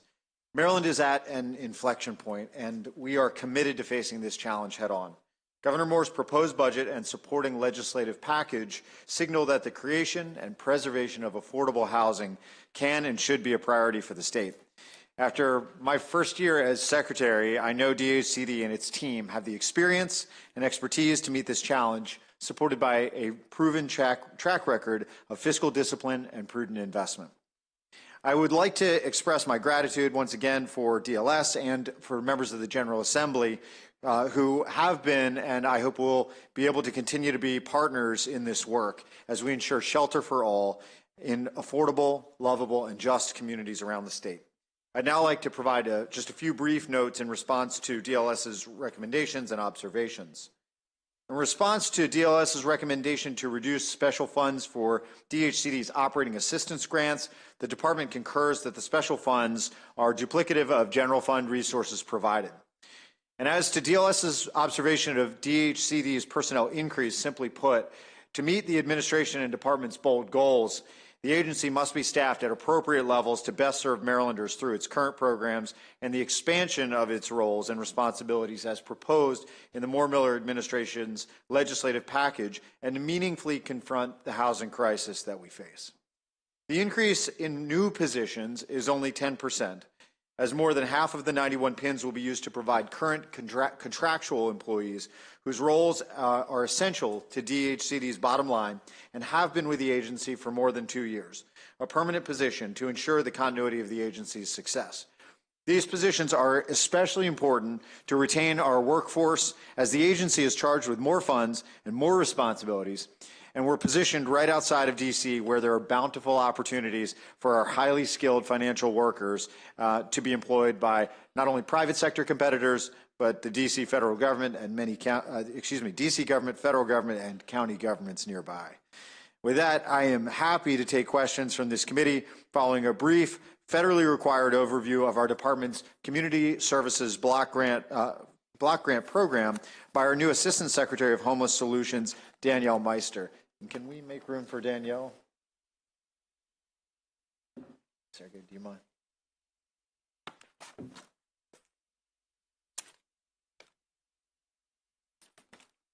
Good afternoon, Chair Shetty and members of the committee. My name is Danielle Meister. I'm the Assistant Secretary for Homeless Solutions. And per federal statute, every 2 years, the department, as the lead agency for the Community Services Block Grant, is required to participate in a legislative hearing where members of the legislature are briefed on the status of the CSBG program. The program was initially created as part of the War on Poverty by President Lyndon Johnson all the way back in 1964 through the Economic Opportunity Act. However, it's evolved over the years to become the block grant program that it is today, and alleviating poverty is at the heart of its mission. The state of Maryland, we receive $10 million annually by law. 90% of those funds must be awarded by formula to the 17 community action agencies across the state. 5% of the funds are used for administrative costs that the department uses to administer the program, provide training and technical assistance. and 5% is used for discretionary awards for programs that are aligned with the mission of ending poverty. The 17 community action agencies cover the entire state of Maryland. They're federally recognized for their role addressing poverty within their specific geographic community. So the work that each agency does is particular to the needs in that community. They provide a variety of services that include affordable housing, food pantries, homeless services, Head Start, rental assistance, job training, healthcare, aging services, and much more. In federal fiscal year 22, CAAs served 186,000 individuals, of whom over 52,000 were children. 47% of those families were below the federal poverty level, while 29% of those families were below the severe poverty level. The CSBG program also leverages other federal, state, local, and philanthropic dollars.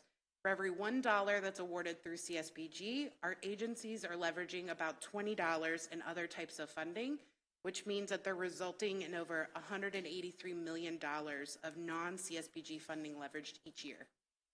Additional details are included in the report that we've submitted to the committee, and I'm happy to take any questions that members may have. Thank you. Go ahead, Mr. Day. Sorry, Mr. Secretary. No, that's all right. Madam Chair, I will ask Danielle, if you don't mind, we can bring Sergey back up. I'm happy to open to your questions, Madam Chair and members of the committee. I also want to note that in our testimony submission, we have quite a few maps that identify our investments up through FY23, and there were 2 maps, I believe, that didn't reach you until after the submission deadline, but I think they've been provided, which are broadband maps. If they haven't, we'll provide those and a link to the digital map where you can zoom in. Great. Thank you. That's very helpful. Questions from the subcommittee. Delegate Acevedo. Thank you, Madam Chair. Secretary, good to see you here and your team. Have a couple questions just based on the DLS report and your response. First is, you may be familiar with the legislation that was passed in 2018, the Ending Youth Homelessness Act, that sort of set out a good bit, really the framework around ending youth homelessness, and I guess maybe the gentlelady from your team can speak to this. But it set out really an ambitious goal in terms of ending youth homelessness. We heard from the DLS analysts that homelessness has risen, particularly amongst young people. I'm also concerned about the fact that LGBTQ youth homelessness and in one of the larger youth homelessness issue, are we addressing that, as set out in the bill that was passed in 2018? So if you or your department could provide an update as to how you all are fulfilling just the goals set out in the Ending Youth Homelessness Act. And then also from a budgetary standpoint, I've noticed every fiscal year we've allocated about like $1 million to that program. Has that changed? Do we expect to see an increase given the amount of young people that are experiencing homelessness? So again, I appreciate a response on that. And that's just one question. Yes. Yes. Mr. Delegate. I will do my best. Right. Yeah, this is a great question. So the Ending Youth Homelessness Act was passed during the Hogan administration. One important thing to know is it never came with an appropriation. So it was legislation that came without funding attached to it to actually implement all the provisions or to make additional grants. However, the department itself is extremely dedicated towards ending youth homelessness. So what we did is we voluntarily sectioned off a piece of our homeless solutions program to work on youth homelessness. So each year we allocate about $1.4 million of that overall $15 million grant program towards just youth projects. I think to answer your question about how are we doing, we would love for the Ending Youth Homelessness Act to be funded. That would be wonderful, but we're really committed to the goals that are in the statute. So that includes, developing programs that are centered on the experiences of youth, particularly youth of color and youth who are LGBTQ, because we know those two populations are most deeply impacted by homelessness. And within our existing programs, we already tried to implement all those provisions in the statute as much as we can. Appreciate that. Yeah. Thank you. And absolutely agree that, it should be funded. would love to follow up with you, I guess, the department as to, just given existing resources, what you all are doing with that. I agree. In an ideal world, if we had more money, we'd fund the Ending Youth Homelessness Act. But would really love to know with existing resources where you all are. Madam Chair, just a second question.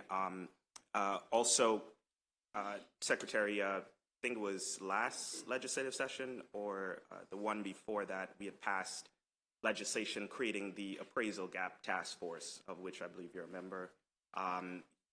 You all owe us a report sometime before July 1st. Just want to make sure that's going to be on time, and or if you're going to providing that before. Can you provide a status on that? I can. So, Delegate, two things. One, on that point, I believe the sponsor of that legislation has a bill in pushing the deadline back. I think it's to December 31st. Is that correct? December 31st this year. So Delegate Holmes has that legislation in. The task force has been meeting. In fact, I think yesterday the task force was being interviewed by WYPR on the progress of their work, and we are looking forward to that report as well, and looking forward to sharing that with you, with the members of the General Assembly. So the work continues, and in the meantime, we remain incredibly focused on launching the Appraisal Gap funding program. The Uplift program, which was announced in January, should be online this month. The application process should be online this month, which will help fund projects around the state. If I could just go back, I want to add something that Assistant Secretary Meister said, which was yesterday, the 2023 State Index on Youth Homelessness was released, which gives a national view on policies that states are adopting and how responsive the states are and how good a job they are doing in responding to youth homelessness. I think what we say frequently is that we're within striking distance of functional zero youth homelessness, unaccompanied youth homelessness, yet we're not there. And this report highlights, I think, why. We're fifth on the ranking out of U.S. states in terms of progress toward responding to youth homelessness and solving youth homelessness. And yet, I believe we were 29, I think 29 we received 29 points out of a possible 94.5, and we're number 5. So that tells you nationally the kind of job that we are doing on responding to this issue. So yes, funding is critical. Yes, our attention on this matter is critical, which is frankly why we have established a division of homeless solutions and an assistant secretary position. We've got a lot of work to do on this front. So grateful for your attention on this. Recognize, please, that we are right there with you, and we'll continue to try to do a better job with the resources we're provided, and always seeking more to get the job done. So appreciate that, Secretary, and I just I completely agree with what you said. I just want to single out of the homeless youth population, LGBTQ plus youth, and the very high rate of youth that are homeless. We obviously want to address youth homelessness more generally. We do account for a large share of that, and so whatever work that you all are doing, making sure that we're reaching out to stakeholders and various groups who understand and can certainly help inform the work that you all are doing. But absolutely appreciate the commitment. Thank you, Madam Chair. Thank you, Delegate Acevedo, for those great questions, and thank you, Department, for your response. Before I turn over to Delegate Heinbaugh, I actually have some related homelessness questions, and since you're already at the table, well, yeah, please go ahead and stay. I know that the homeless and at risk of homelessness served population data that you have in the DLS report is the point in time data from January of 23. Have we seen the January 24 numbers yet? No, they're usually not certified by HUD until over the summer sometime. So there's a back and forth process with HUD to look at the data, make sure it's appropriate, and then work with continuums of care to correct it if it's not. So usually we'll release new data at the state level. We collect that. We try to release it in the fall each year, and HUD releases it usually in December or January the following. So We'll have 24 data probably later this calendar year. Do you have a sense of whether it's gone up, down, or level? We don't yet. They're still literally tabulating survey results because it was just conducted a couple weeks ago. Oh, okay. So their reports to HUD are not due until the end of April. Got it. So that'll start to be around the time we get an inkling of where things are. Okay, got it. Thank you. So we just this morning had visitors from a local community-based organization in Montgomery County that provides a lot of services for the unhoused population in our county. And they shared a couple of things. One, they're not solely serving Montgomery County homeless individuals. There are people coming from other parts of the state to come receive services in their shelters, and they are seeing an increase. And I know that's anecdotal and it's one organization, but I'm just curious if you can share how community-based organizations like this one and others that are doing the work are able to access some of the money that's budgeted by DHCD for this type of service. Yeah, that's a great question. So our Homeless Solutions Program is the primary source of state funding to address homelessness. The way our grant program works is we award dollars to Continuum of Care lead agencies, which, if you're not familiar with the Continuum of Care, there's 10 all across the state, one of which is a multi-region area called the Balance of State COC, which we administer. That has 6 subregions. So altogether, there's 16 sort of region or county level coordination efforts. And that COC body is federally charged with leading the homeless response in their community. They receive federal dollars as well to do that work. So we award funds to COCs.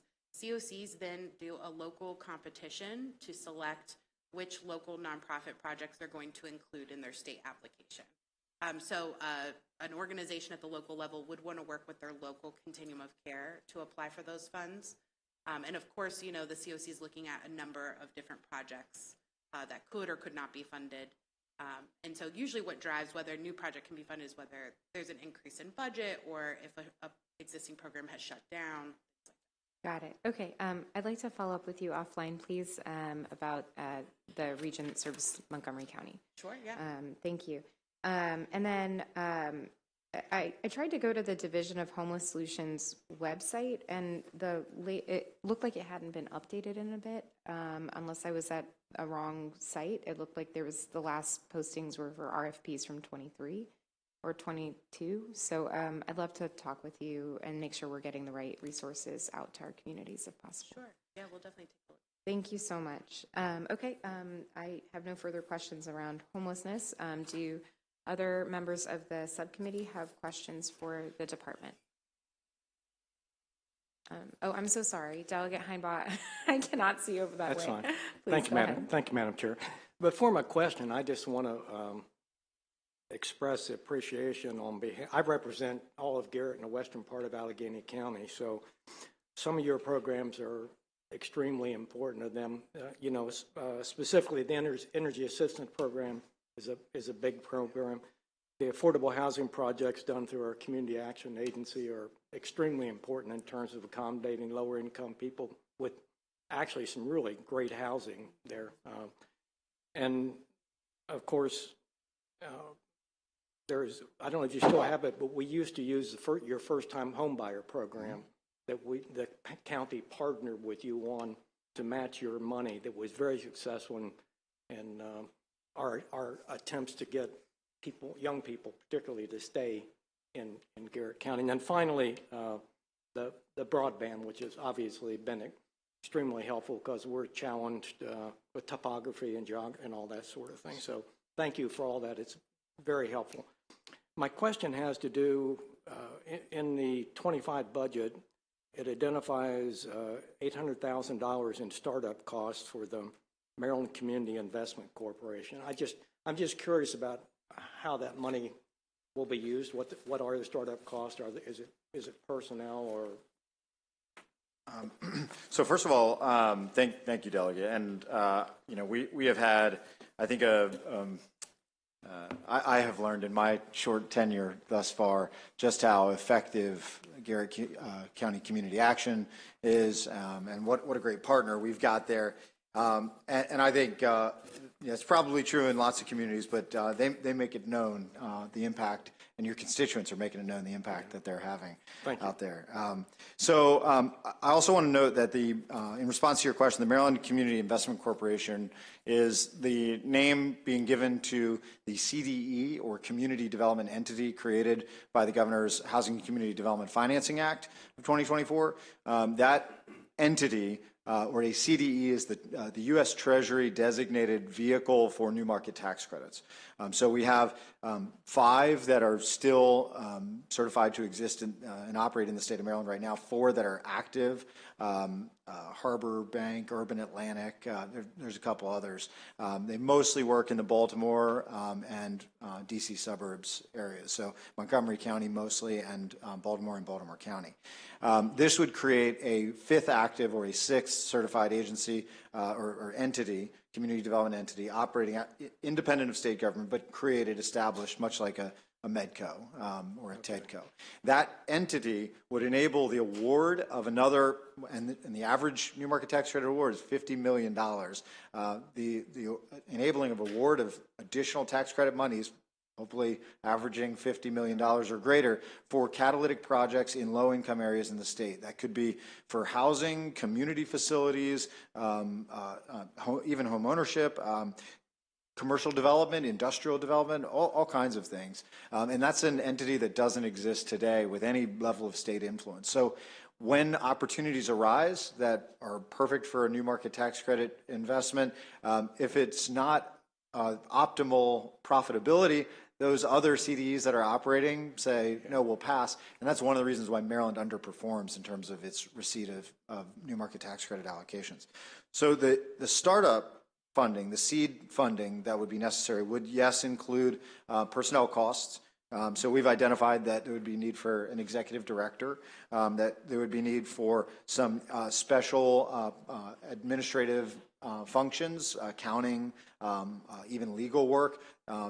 New market tax credit deals are upfront cost intensive, and that we would then use that for some operating support to apply for the initial round, the very first set of new market tax credits, and for certification by U.S. Treasury. So there's administrative process. So we'd be paying for staff on the front end to do that work. Thank you. Thank you, Madam Chair. Thank you so much, Delegate. Delegate Acevedo.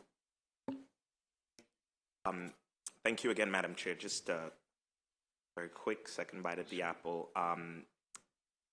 I know my county, Montgomery County, we were successful at eliminating veterans' homelessness a few years back, and I know I've talked to Secretary Woods about this, but curious as to whether there's any coordination between both your agencies on something like this. I imagine there's some overlap there, right? Sure. You could follow up offline, but just curious, just conversation that I had in passing with Secretary Woods, and certainly interested in finding out, if that's something that exists. So yes, Delegate. Right. So we are coordinating. In fact, we have some thoughts, thanks to Assistant Secretary Meister, on things that we can recommend to our federal delegation and to our friends at the U.S. Department of Veterans Affairs. Great. Minor policy modifications that could dramatically reduce recurring veteran homelessness. Great. Glad to hear it. And then really quickly, really excited to see that creating the Office of Tenant Rights, was actually looking at legislation to do that, but it's good to see that that's something that's being done, through action by your agency. And curious, does that, budgetary wise, does that, do you need more money in order to create that office, staff, et cetera? Can you speak to a little bit more about that? Glad to hear it's happening, right? But I imagine there's an associated cost with that. Can you speak to that? Yes, sir. Absolutely. So there is a cost to that. We view that in the FY25 budget as being, we estimate that at $344,000. That's the request. It would start with 3 personnel. That would include a director, a tenant communications manager, and a tenant liaison, as well as administrative costs. I imagine that we would grow those requests over the years if we're successful.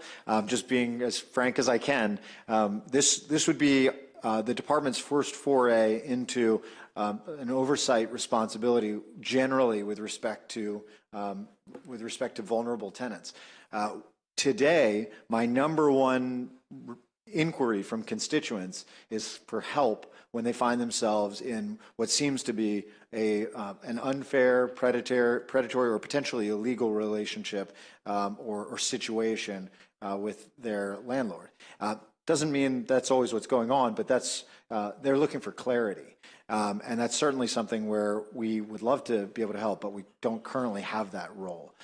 The only narrow set of properties where we do have that role is when we have financed the development. And that's, frankly, a very small subset of housing in this state. So we think that this is an important step for us. And yes, probably the beginning of a potentially larger part of our organization over the years to come. Thank you. Thank you, Madam Chair. Thank you, Delegate. Thank you, Secretary. Delegate McCaskill. Thank you, Madam Chair. Thank you, Mr. Secretary. My question is just around personnel. So I was looking at the Appendix 3 on page 27, and I was looking at specifically FY 24 and 25. And so my question is that although the contractual positions have come down between FY 24 and 25 allowances, spending for contractual services is projected to be $10 million higher. Can you just give me a little explanation? Give us 1 second. Sure. Delegate. I want to make sure we get you the right answer to that. Okay. Contractual services. I'm on 27. Appendix. Page 27, Appendix yes, 3? At the top, yes. Yeah. Under positions was this regular and contractual. Mm-hmm.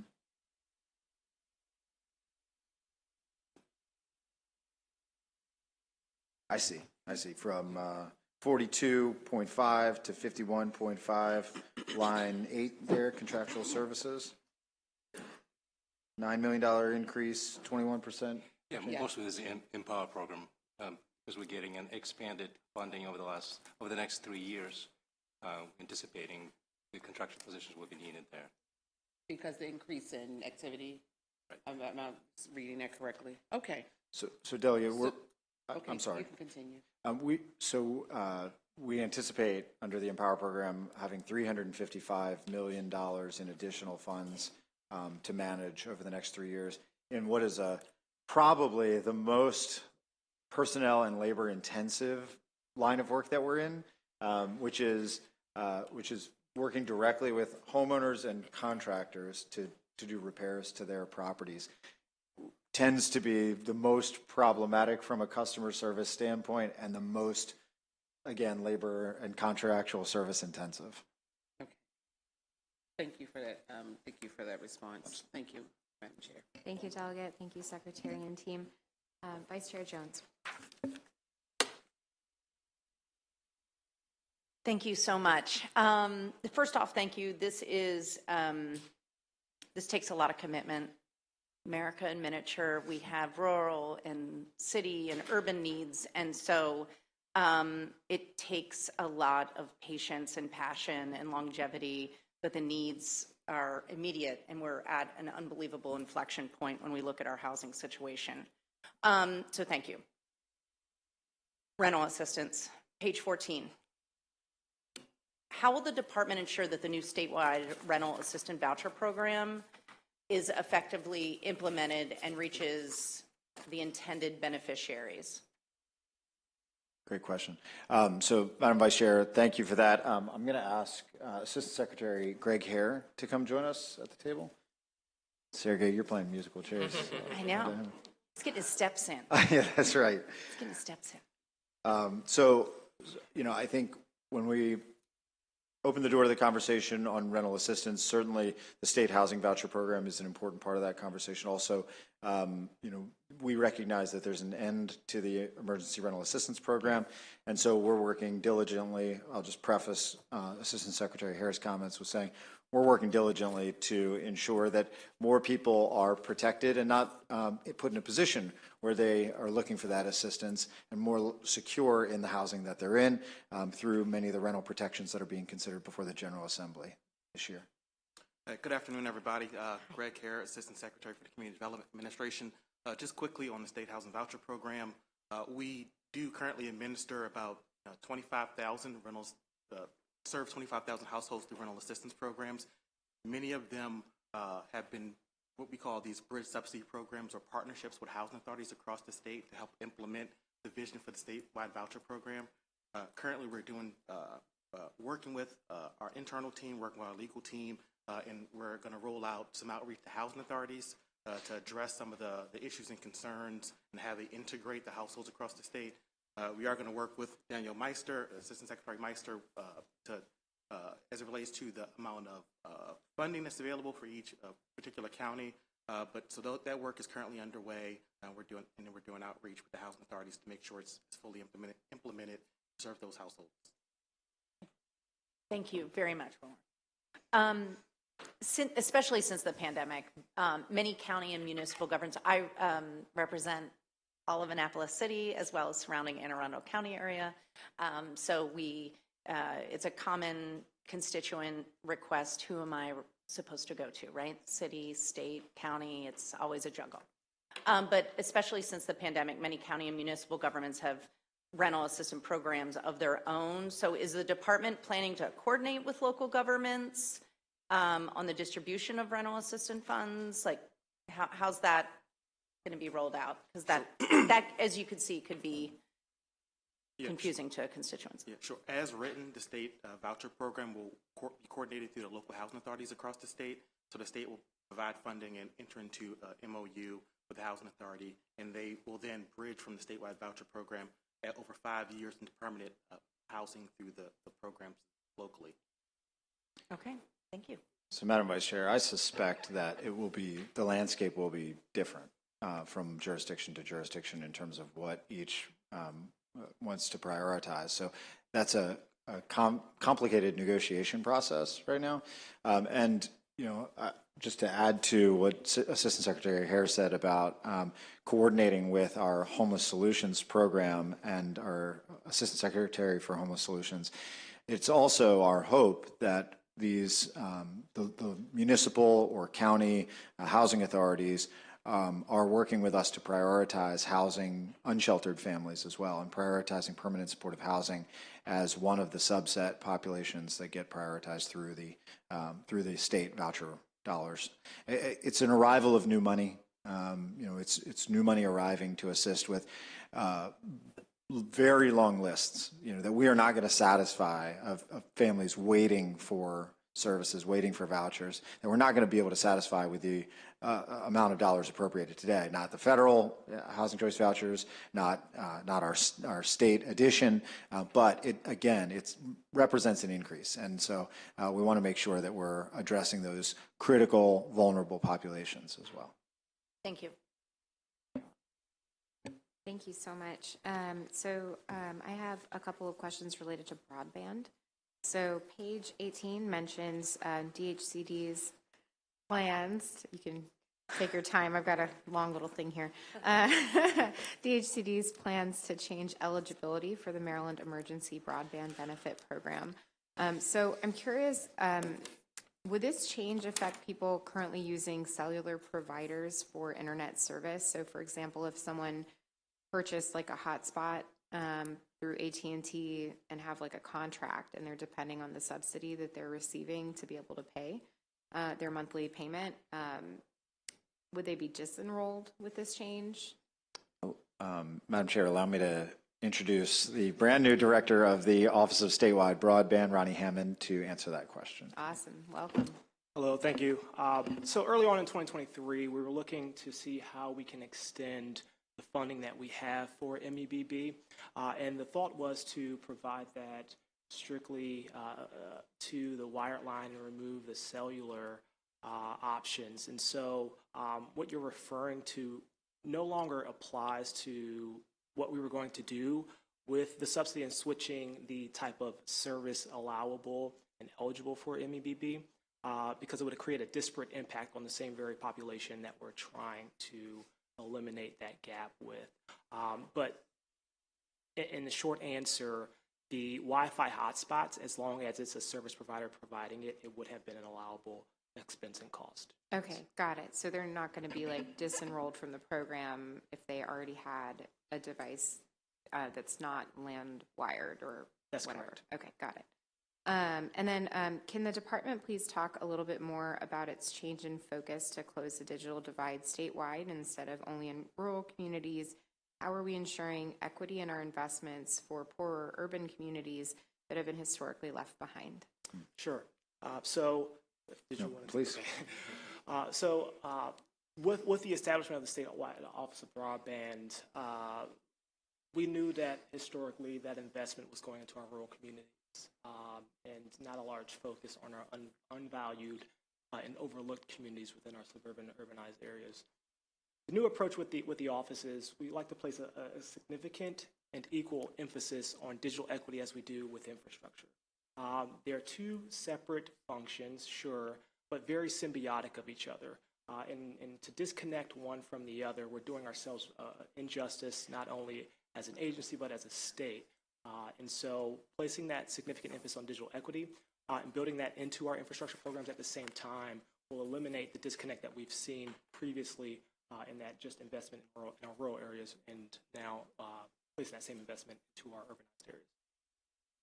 Yes. May I add something? Please. So one of the ways in which we're achieving the aims that Director Hammond just mentioned is we announced just a few months ago a home stretch program for public housing to extend broadband to public housing units around the state. I think we received $22 million in requests. We have adequate funding to address all of those. We also have additional funding that we were prepared to deploy for that purpose that we can make available to other entities like nonprofit housing, nonprofit-owned affordable housing units in the state. So we're continuing to attempt to address through that funding source or through that program the digital divide in urban areas. Wonderful. Thank you. Further questions for the department? Okay, seeing none, thank you so much for your testimony today. Thank you so much. Thank you. We do have quite a few witnesses who have signed up to testify. I need to step out momentarily, but Vice Chair Jones will be taking over in my place, and she has the list, and we'll go from there. Thank you.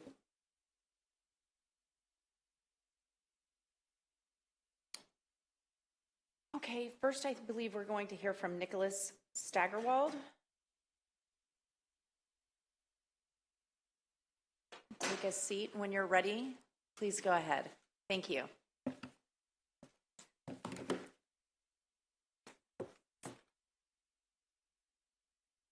Thank you, everyone, Madam Chairwoman. I am Nick Steigerwald. I am the Main Street Manager for the historic Dundalk Town Center in Baltimore County.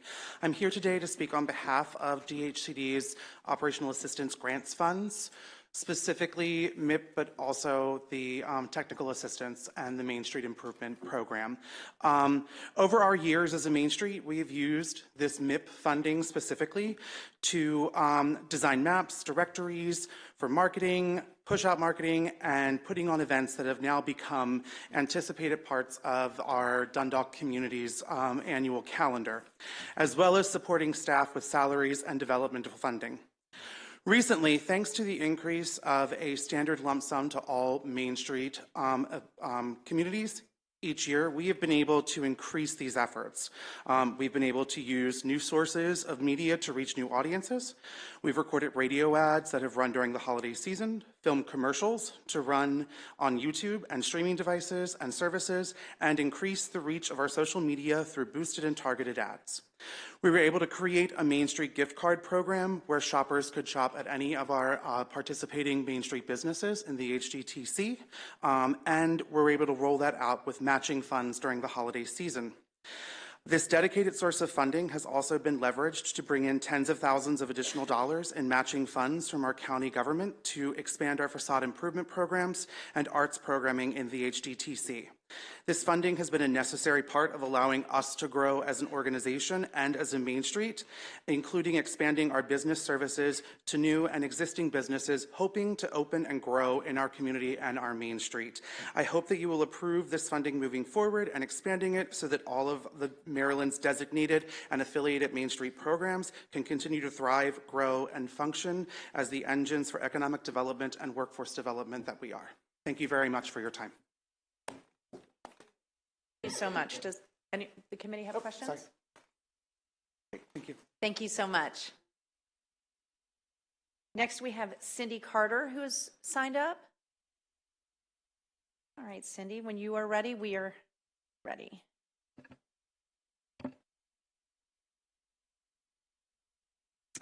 Good afternoon. I'm Cindy Carter, Executive Director of Cancer Support Foundation and the co-founder of the Critical Medical Needs Program.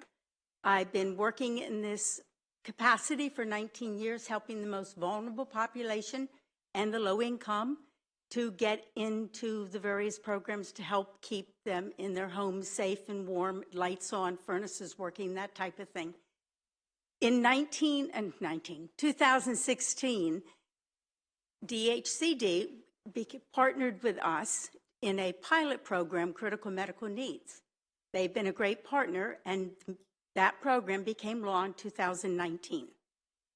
Through that program has been the only way that all the thousands of people that I've worked with have ever been able to get into the programs. So we were able to get people in through the avenue of the critical medical needs. This is to get their furnaces, a hot water heater, all the different energy and power type of energy efficiency done. Unfortunately, once they get into the program through the application and in an expedited manner, which has worked fairly well, everything falls apart because they are subbed out to contractors. There's no communication. I had a client call me, and I have this continuous call. Somebody called me, told me they're from such and such, they're going to be at my house on Friday, should I call the police? And this is not an uncommon call. I don't want this program if people are just calling my house and I don't know what they're talking about. So I have to say, no, this is probably the program that you signed up for to get your furnace taken care of. Unfortunately, that's just one of the many challenges. There doesn't seem to be a real organized process to be able to get my clients that I get into this program through the process to get out to the other end where they're actually made safe in their homes.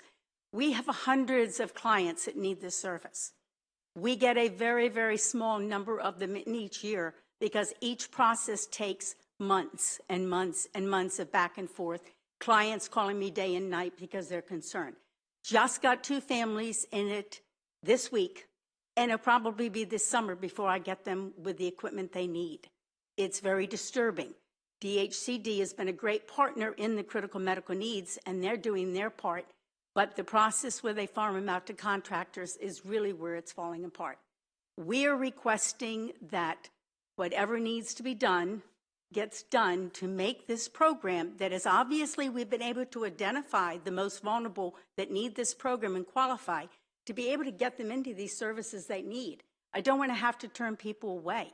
Typically now, the only time I get clients in the program is if they have no heat and no water and they're really vulnerably medically challenged, which is what critical medical needs is. So thank you very much, and I'll answer any questions.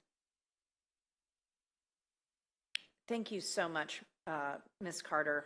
That was very informative. Does anyone have any questions? All right, thank you so much, Ms. Carter, for all of the work you do. Thank you. Thank you. Next signed up, we have Sarah Price. Ms. Price, whenever you're ready.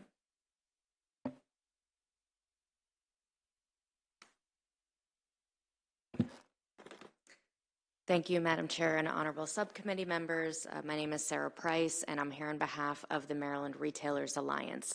As probably all of you know at this point, we partner with the Department of Housing and Community Development to support the mission of the Main Street Maryland program and to emphasize the importance of continuing to fund that program.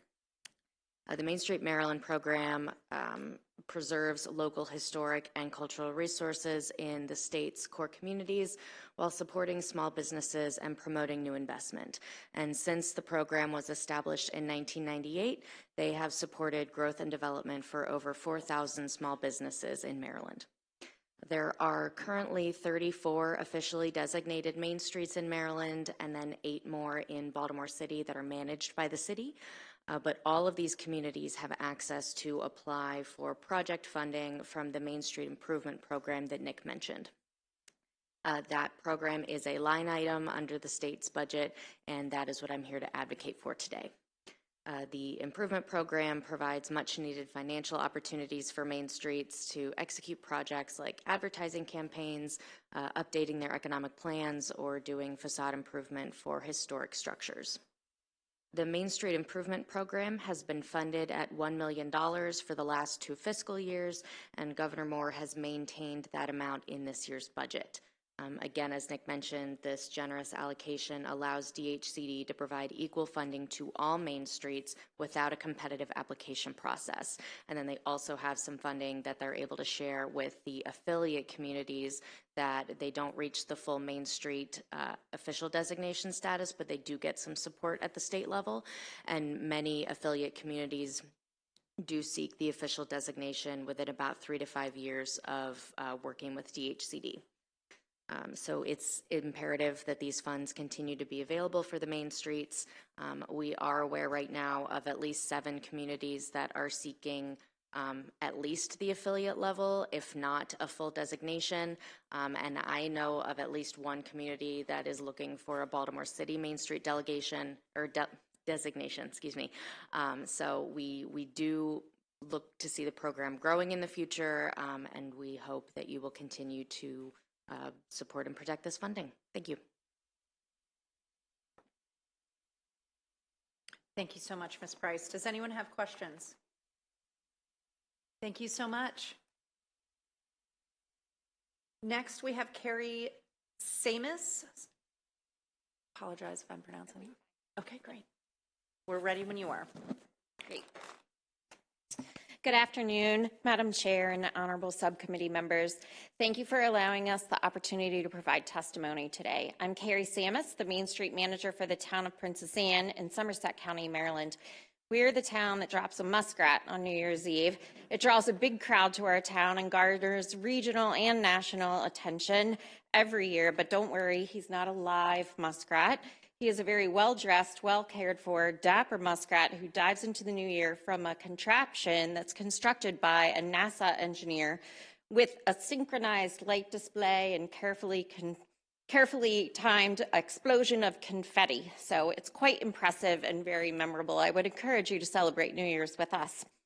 Princess Anne has been part of the Main Street program since 2008. It's our partnership with the town, the University of Maryland Eastern Shore, and HBCU that we're very fortunate to have in our town, county tourism, economic development, historic preservation organizations, merchants, the Chamber of Commerce, and residents. We're fortunate to receive Main Street improvement funding, and we leverage that funding to garner additional support for our program. At a minimum, we triple the state's investment with support from local and private dollars. Our historic town is home to approximately 3,500 people. When the University of Maryland Eastern Shore is in session, that population doubles. Main Street work is tough. It's a labor of love for sure. Main Street positions require the coordination of a lot of moving parts, personalities, and interests, and piecing together funding can be a struggle. But the equitable allocation of funding through the Main Street Improvement Program for the last 2 years has been a game changer. Knowing that we have one chunk of funding secured provides a sense of stability, but even more importantly, demonstrates the solid commitment from the state to all of the Main Street programs. That state commitment puts us in a much better position to leverage support from local government agencies and from private investors too. While the town of Princess Anne has supported the Main Street program since its inception with a financial investment each year, last year was the first year that our county government also provided a financial investment, and we are grateful for that new measure of support. For our program specifically, the state investment helps to provide compensation for the Main Street manager, and that's me, so thank you. I'm Super thankful for that. Over the past 6 years, we've developed deep relationships with partners and strong ties in the community. State funding ensures that I am out in the community where I also live, meeting regularly with the town, UMES, historic preservation groups, investors, developers, providing individualized technical assistance and support to business owners, and organizing events for residents and tourists. The composition of our small Main Street district is incredibly diverse. Located in the heart of our town, the county seat, the district assets include one of the highest concentrations of historic structures in the state. In addition to government services, the library and cultural attractions such as Teagle Mansion and a Riverside Park also flank the district. We have antique shops, restaurants, a hardware store, a florist, a salon, a grocer, a B&B, a bike shop, a wine shop, a graphic design studio, all within just a couple of blocks. In addition, we have UMES's Center for Community Engagement and the offices of one of only 6 halal certifying bodies in the country. Just last weekend, to kick off Black History Month, we celebrated the opening of a new Black-owned business, a boxing club. Next month, during Women's History Month, we're cutting the ribbon for a new woman-owned business, a bakery. We're immensely proud to have one of the most diverse Main Street districts in the state, with almost all of our Main Street District businesses owned and operated by women, people of color, and immigrants, truly representing the diversity of our small town. I've heard Secretary Day talk about the importance of creating and celebrating lovable communities. Princess Anne is, in fact, very lovable, and Main Street is its heart. The Main Street Improvement Program funds critical work in Princess Anne and in all of our Main Street communities. Thank you for your continued support. And if you have any questions, I'm happy to answer them. Well, thank you so much. As a mom of a 13-and-a-half-year-old, I can tell you we talk about a lot of different things at dinner. Yeah. If I make it to dinner during session. But tonight we're talking about Muskrat New Year's Eve 2025. That's great. That's what my family's talking about. That's great. I appreciate that. Wow. And as a mom also of a teenager, I can tell you that on my drive up today with some UMES colleagues, my daughter was working at the florist shop downtown getting ready for Valentine's Day, and I remembered that I forgot to leave her money for dinner. So I called the florist shop and said, please give Ella $40 before you send her home so that she and her friend can go out to dinner, and I'll pay you back tomorrow. So that's just like, our small town is fantastic. That is fantastic. That's a perfect mom story. So if you come down to Princess Anne, I will happily celebrate New Year's Eve with you and your family. Well, I'm sorry, one last question, unless any of my colleagues have a question. Does the muskrat have a name? Yes, Marshall. Marshall. His name is Marshall. Please give Marshall our best. He has a silk cape and a top hat. And well, he should. Yes. So thank you. Thank you very much. All right. Well, if no one has further questions, I'm so sorry, but Kathleen Rhoda, you have to top that. You have to top that one. Thank you so much. I joke. Welcome, welcome. We are ready when you are. Good afternoon. My name is Kirthlyn Rhoda, grant writer for the City of Sea Pleasant, Prince George's County. And I want to say that I'm here on behalf of the NED program. NED program is my friend, as it should be for all small municipalities like Sea Pleasant who wish to present quality projects for the community and beyond. When I say quality project, I mean home improvements, business improvements, and other community revitalization projects. Most of these small municipalities have modest budgets, which does not afford them to contract with professional vendors to present quality projects. You know, we historically may use Mr. Johnny and Mr. Smith to build things and eventually have to go back and repair and whatnot. So the NED program is great for hiring professional expertise.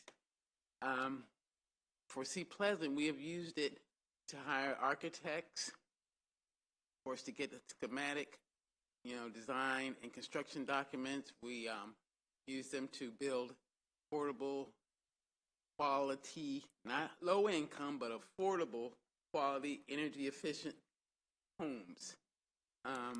Which also, we also used it for consultants to then use those same documents to get a general contractor. So it's building the community like that. We also use them for a program for first-time home buyers, our vacant home program, which we are utilizing the vacant properties, our vacant property list, which has dwindled down like 50%. Great.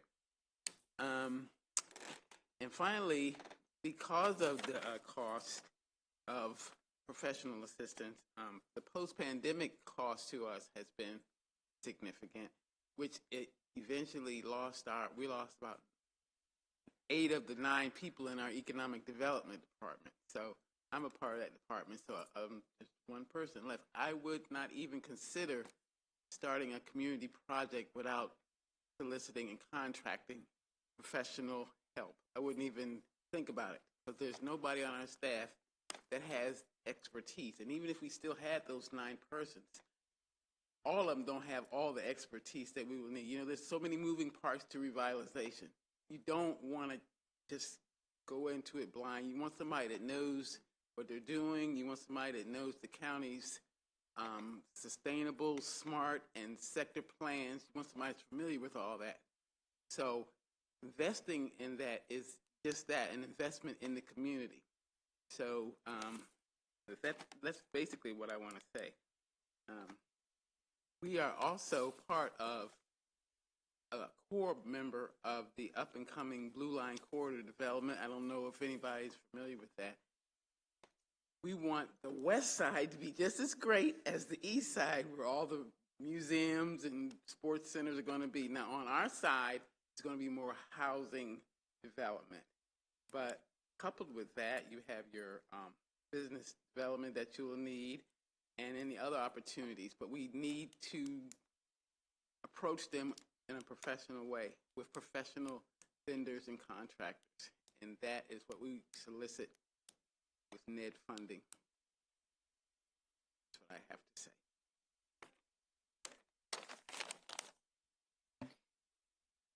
Any questions from the committee? Wonderful. Thank you so very much.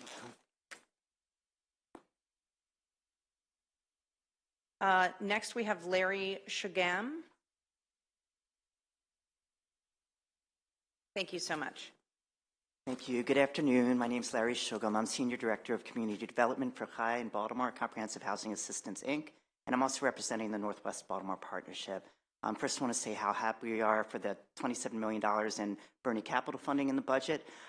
We are advocating, along with our other organizations we work with, for $2.5 million in operational funding for Bernie. That funding is going to be critical so that we and other nonprofits can deploy that increase in DHCD funding for the program. The Bernie funding, operational funding, helps us administer Bernie projects such as in Northwest Baltimore City and County, Park West Health System expansion, the Pikesville Armory redevelopment, and many other projects like Grand Family Housing and the Silver and Arboretum Nature Education Center. That funding also allows us to leverage a lot of other support, specifically for our partnership in Northwest Baltimore City and Baltimore County. We have a One Park Heights initiative, Taste of Northwest Festival. We just started a homeownership series for targeted towards youth and people who don't even think they can ever own a house. We have an oral history project, lots of other exciting programs for community building. And of course, the operational fundings lets us leverage support to implement our strategic neighborhood revitalization plan and also provide staff support for the Pimlico Community Advisory Board, which is around the Pimlico redevelopment upcoming. So I just again want to thank you for giving me this time and advocate for the $2.5 million in Bernie operational funding. Happy to answer any questions. Wonderful. Questions? Oh, Delegate McCaskill. I don't have a question. Thank you, Madam Vice Chair. I just want to say that I am a product of the northwest side of Baltimore City, specifically in the Lower Park Heights from Shirley Avenue. I don't live there anymore. However, my family lives in the area, and it's quite impressive to see the development that's happening there. And I'm sure that it's going to make quite a big impact on a lot of lifestyles and livelihoods there. So I'm grateful for what's going on there. And the Pikesville Armory, I'm looking forward to the vision that's been laid out. I was able to be there for the groundbreaking. And then on the Silburn Arboretum, I just wanted to say, I just want to have a fantastic, fantastic celebration there one day. That's all. Wonderful. Thanks for the promo for Northwest and northwestbaltimore.org if they want to get involved. So. Awesome. Thank you so much. Thank you for your testimony. I'm going to call up I'm going to call 4 witnesses together, please. Tasha Gresham James, Laurel Peltier, Jay Mishi, and Matt Hill. Do we have those 4 here? Great. And you may sit in whatever order you wish, and you can go down the line and testify when you're ready. Thank you. Yep, down the line.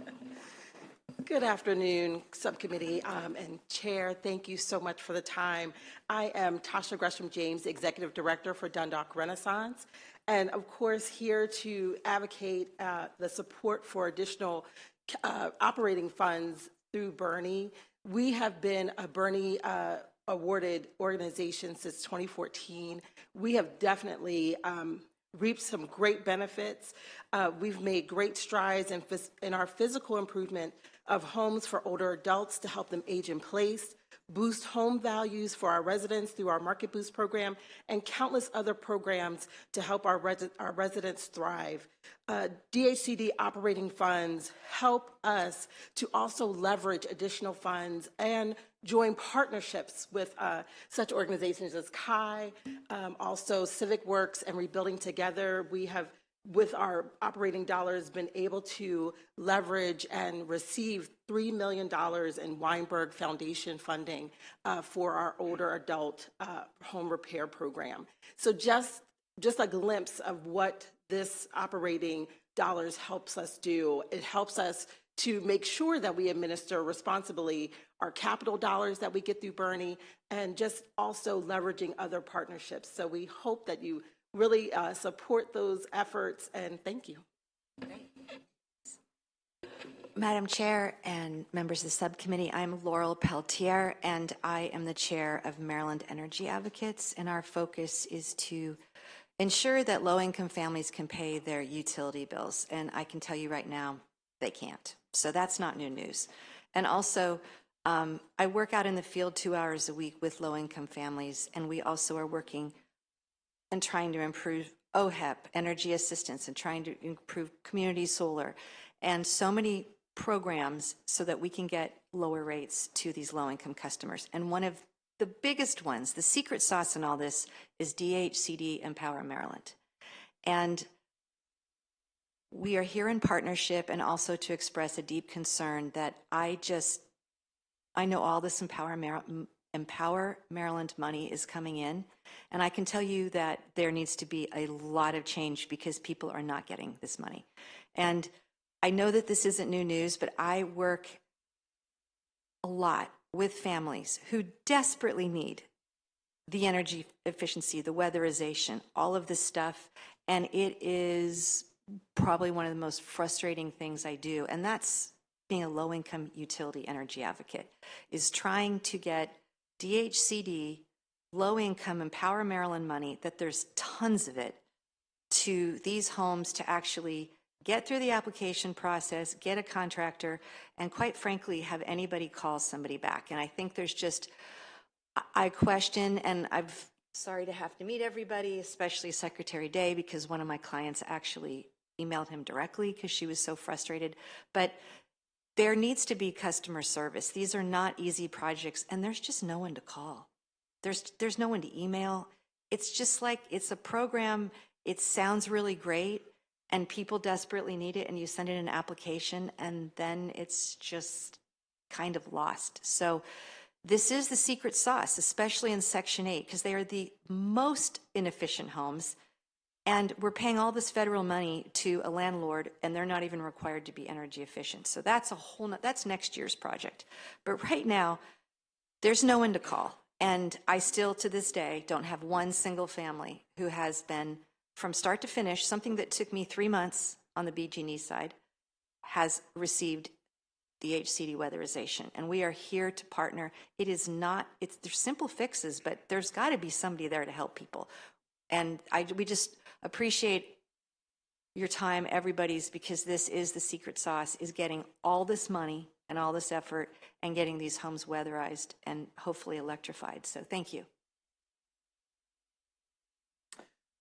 Thank you, Madam Chair. My name is Matt Hill. I'm an attorney with the Public Justice Center here on behalf of Renters United Maryland and the Maryland Eviction Prevention Funds Alliance.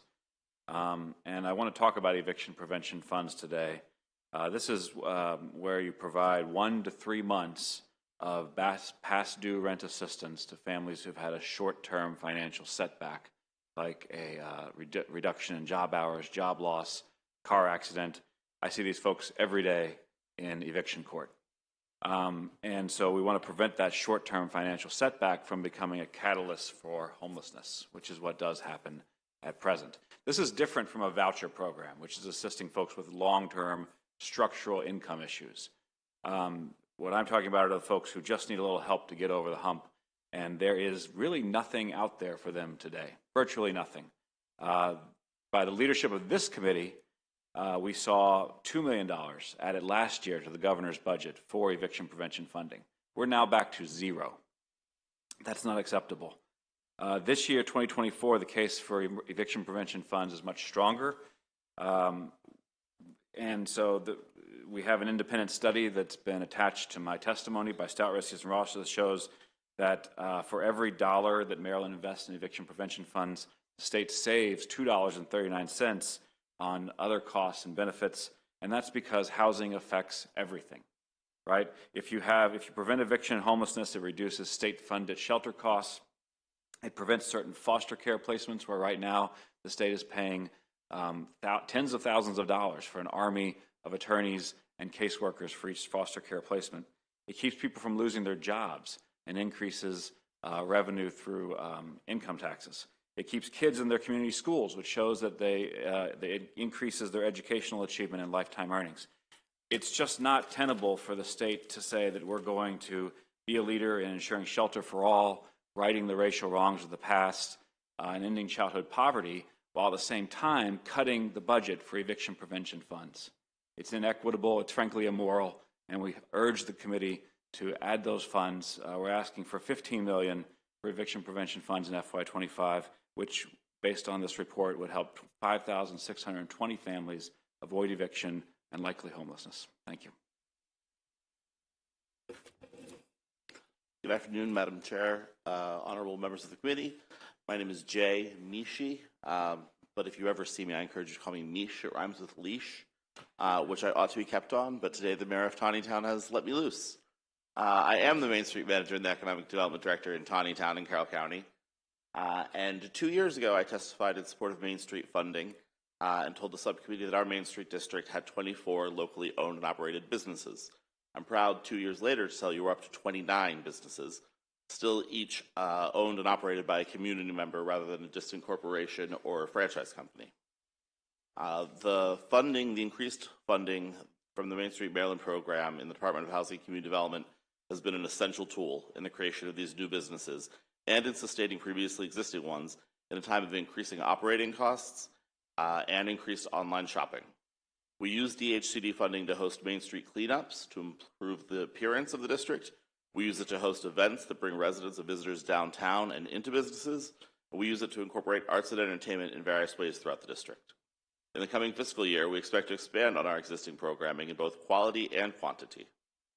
The appropriation we're discussing today goes directly into the hands of frontline professionals who work day in and day out to support the small businesses that our state needs and our residents ask for. Continued funding is essential if Main Street, Taneytown, and its sister organizations are to realize the promise of the Main Street program. I thank you for your time today, and I look forward to reporting back in future years on the additional businesses that have opened in Taneytown as a direct result of what we do with funding from DHCD. Thank you. Thank you. Appreciate the testimony.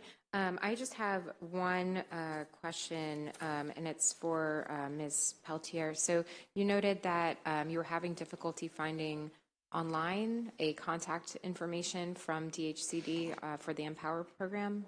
Or where are you having difficulty connecting with them? We are having difficulty finding somebody that answers the phone. Okay. Somebody, when you have a case, it appears, and Cindy Carter and I are both on Energy Advocates, and we work out in the field with people, is that there is a very small team at DHCD, and we think they're terrific. We know that the department has rebuilt from not a great spot. And we couldn't be more happy with the people that we work with. There's just not very many of them. So you have this really small team with all these leads coming in from OHEP, people calling in, all this money sitting over here, and then after you wait a while for an application, it gets passed off to a contractor. And it just appears from the pass off, honestly, even that doesn't work sometimes. Sometimes I just beep into my buddies and say, can you tell me who's Miss Johnson's? And I'll be like, can you call Green and Healthy Home? And then once it goes to Green and Healthy Home, it's just kind of, there's no one to call. Even text. Hey, I had my green audit 6 weeks ago. We just had Ms. Padilla, who's this infamous case that we're all working on. Ms. Padilla, who emailed Secretary Day finally because she'd had 3 audits. It's just, there's just no customer relation management system. It feels like OHEP almost, but a little worse. There's no tracking of who's in, who's out. And some of these cases just languish forever, especially if they get passed on because they have lead issues or, this is construction and these are low-income homeowners and many of them they're just not great at construction. And then, so I just think that, I don't think there's enough people. I'm not even sure anyone at DHCD would disagree with that. And I'm confused why there's this huge Empower Maryland budget and there just aren't more case managers. Because it's pretty clear, studying other states, that when you have somebody that you can talk and call to, just for little things, sometimes that's all it takes just to keep these projects from getting finished. So I just don't think there's enough people. Got it. That work with customers. Sorry, long answer. No, that's really helpful. We do hear very similar concerns on the OHEP side. So, well, we're coming for that too. Yes. We've been on the low income state working group. I'm out in the field and I'm actually working with people. I honestly think often we are our own worst enemy. Sure. I work on text.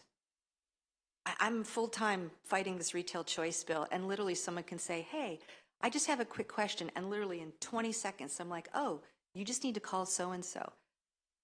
I know that's hard to ask for that personal touch, but I think that's part of the reason why these programs just falter, is those little teeny places where communication needs to happen.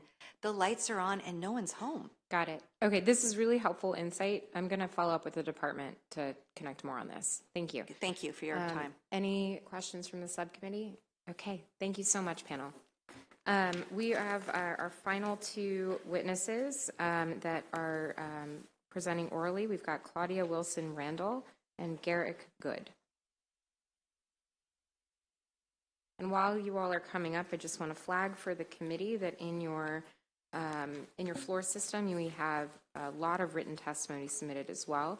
Some from people who have testified today and have also provided written testimony, but also we've got testimony from Habitat for Humanity of the Chesapeake, the Central Baltimore Partnership, Inc., an individual, Amber Jones, Home Partnership, Neighborhood Impact Investment Fund, Arundel Community Development Services, Inc., Rebuilding Together Baltimore, and so many more. So please check your floor system so that you have an opportunity to see that. You may begin when you are ready. Thank you. Good afternoon, Madam Chair and committee members. I am Garrett Good. For the record, I am the president of Northeast Housing Initiative and also the interim executive director of Share Baltimore, representing Community Land Trust in Maryland. As of today, we have provided I'm providing testimony in support of the Operating Assistance Grant Fund for Bernie. We provide housing for families at 50% AMI, area median income, and below, down to 30%. We're able to provide supportive services with the assistance of the Operating Assistance Grant. And that empowers us to be able to provide the best level of service and not only getting families in homes, but keeping them in homes, and other supportive services that are not supported by capital grants and other opportunities that we get funding for. We've got an array of funding from the state over the last couple of years that has allowed us to get to a number of 30 houses now, with plans for 4 more to close this month. And we can continue to do that even at greater lengths with the continued support from the state. So thank you for the testimony. And again, it is to support for money for the Bernie Operating Assistance Fund. Thank you. Good afternoon, Chair and members of the Health and Social Services Budget Subcommittee. Really appreciate being here today. My name is Claudia Wilson-Randall. I'm the Executive Director of the Community Development Network. And I just have to say that I am like, someone said, it's like you're the connective tissue to all of these organizations. How does that work? Well, we have just under 200 organizations across the state in housing and community development. And sometimes they're the same organizations. So we have organizations building affordable housing, like Garrick organizations providing housing counseling, community-based development, services that you've heard about from our previous panel and previous folks on Main Streets as well. But sometimes they're all the same organization. Today, I really want to talk about 2 things. First, I want to talk about the need for operating funding for, everybody's been referring to Bernie, which is the Baltimore Regional Neighborhoods Initiative, which I think many of you already are familiar with that program. But the Baltimore Regional Neighborhoods Initiative, as well as the National Capital Strategic Economic Development Fund, which is NED, both of those programs are great capital programs, and they do vital work throughout in communities throughout the state. But without operating dollars, we can't move that capital. So the governor's current proposal or increase in those programs, particularly NED and Bernie, get those programs up to $39 million. But we've got to have a corresponding increase in operating funds. It just, the programs don't make sense without it. We're not going to be able to move those funds. And those funds are also critical in leveraging additional dollars, 3-to-1, 4-to-1, 5-to-1, depending on what part of the state you're in. So we've got to figure out how to leverage that money. And I'm working a lot of angles. We also have a bill in for the Community Development Fund, which is an established fund in the state budget without any dollars in it currently. And so we're asking for $5 million in the Unclaimed Property Fund in order to really go with this. But we need operating dollars for the work that people here today have testified about. It's critical that we do that. And I just, keeping the lights on, the nonprofit sector has been through a really challenging time. These organizations, they are the front line of social services for communities across the state. And too many of these organizations are resource starved. Costs for labor, supplies, insurance have risen sharply during the pandemic. We see organizations struggling with technology and innovation. So these operating dollars just are critical. I can't say any more. So we are respectfully requesting a $2.5 million for operating for Bernie and $1.2 million increase for NED. And I think that would be a fitting commitment along with the capital dollars. The second piece that I want to mention today, my colleague Matt spoke earlier about the need for eviction prevention funds. And as we go around the state, one story that we keep hearing over and over is, I have a client, their car broke down, they can't get to work. Now they're in danger of losing their job. In some cases, they lose their job. Those folks need eviction prevention funds. I mean, the story in one community was about somebody's car being stolen and them not being able to recover the car or get to work. But it's largely the same story. we've got to figure out a way to serve people with eviction prevention and get over these one-time crises. Get them over the hump, get them to work, get their families rolling again, have children remain in the schools they're in.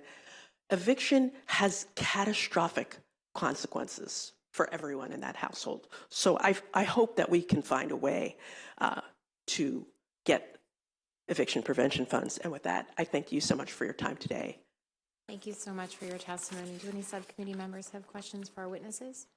Okay, seeing none, thank you for coming to Annapolis today to share your testimony. Appreciate that, and appreciate that for all of our witnesses. With that, I just want to take a moment as a housekeeping reminder. We have 1 hour to get our bills in, so if you've not done that, me included, make sure you get it done. All right, thank you so much. With that, we are adjourned.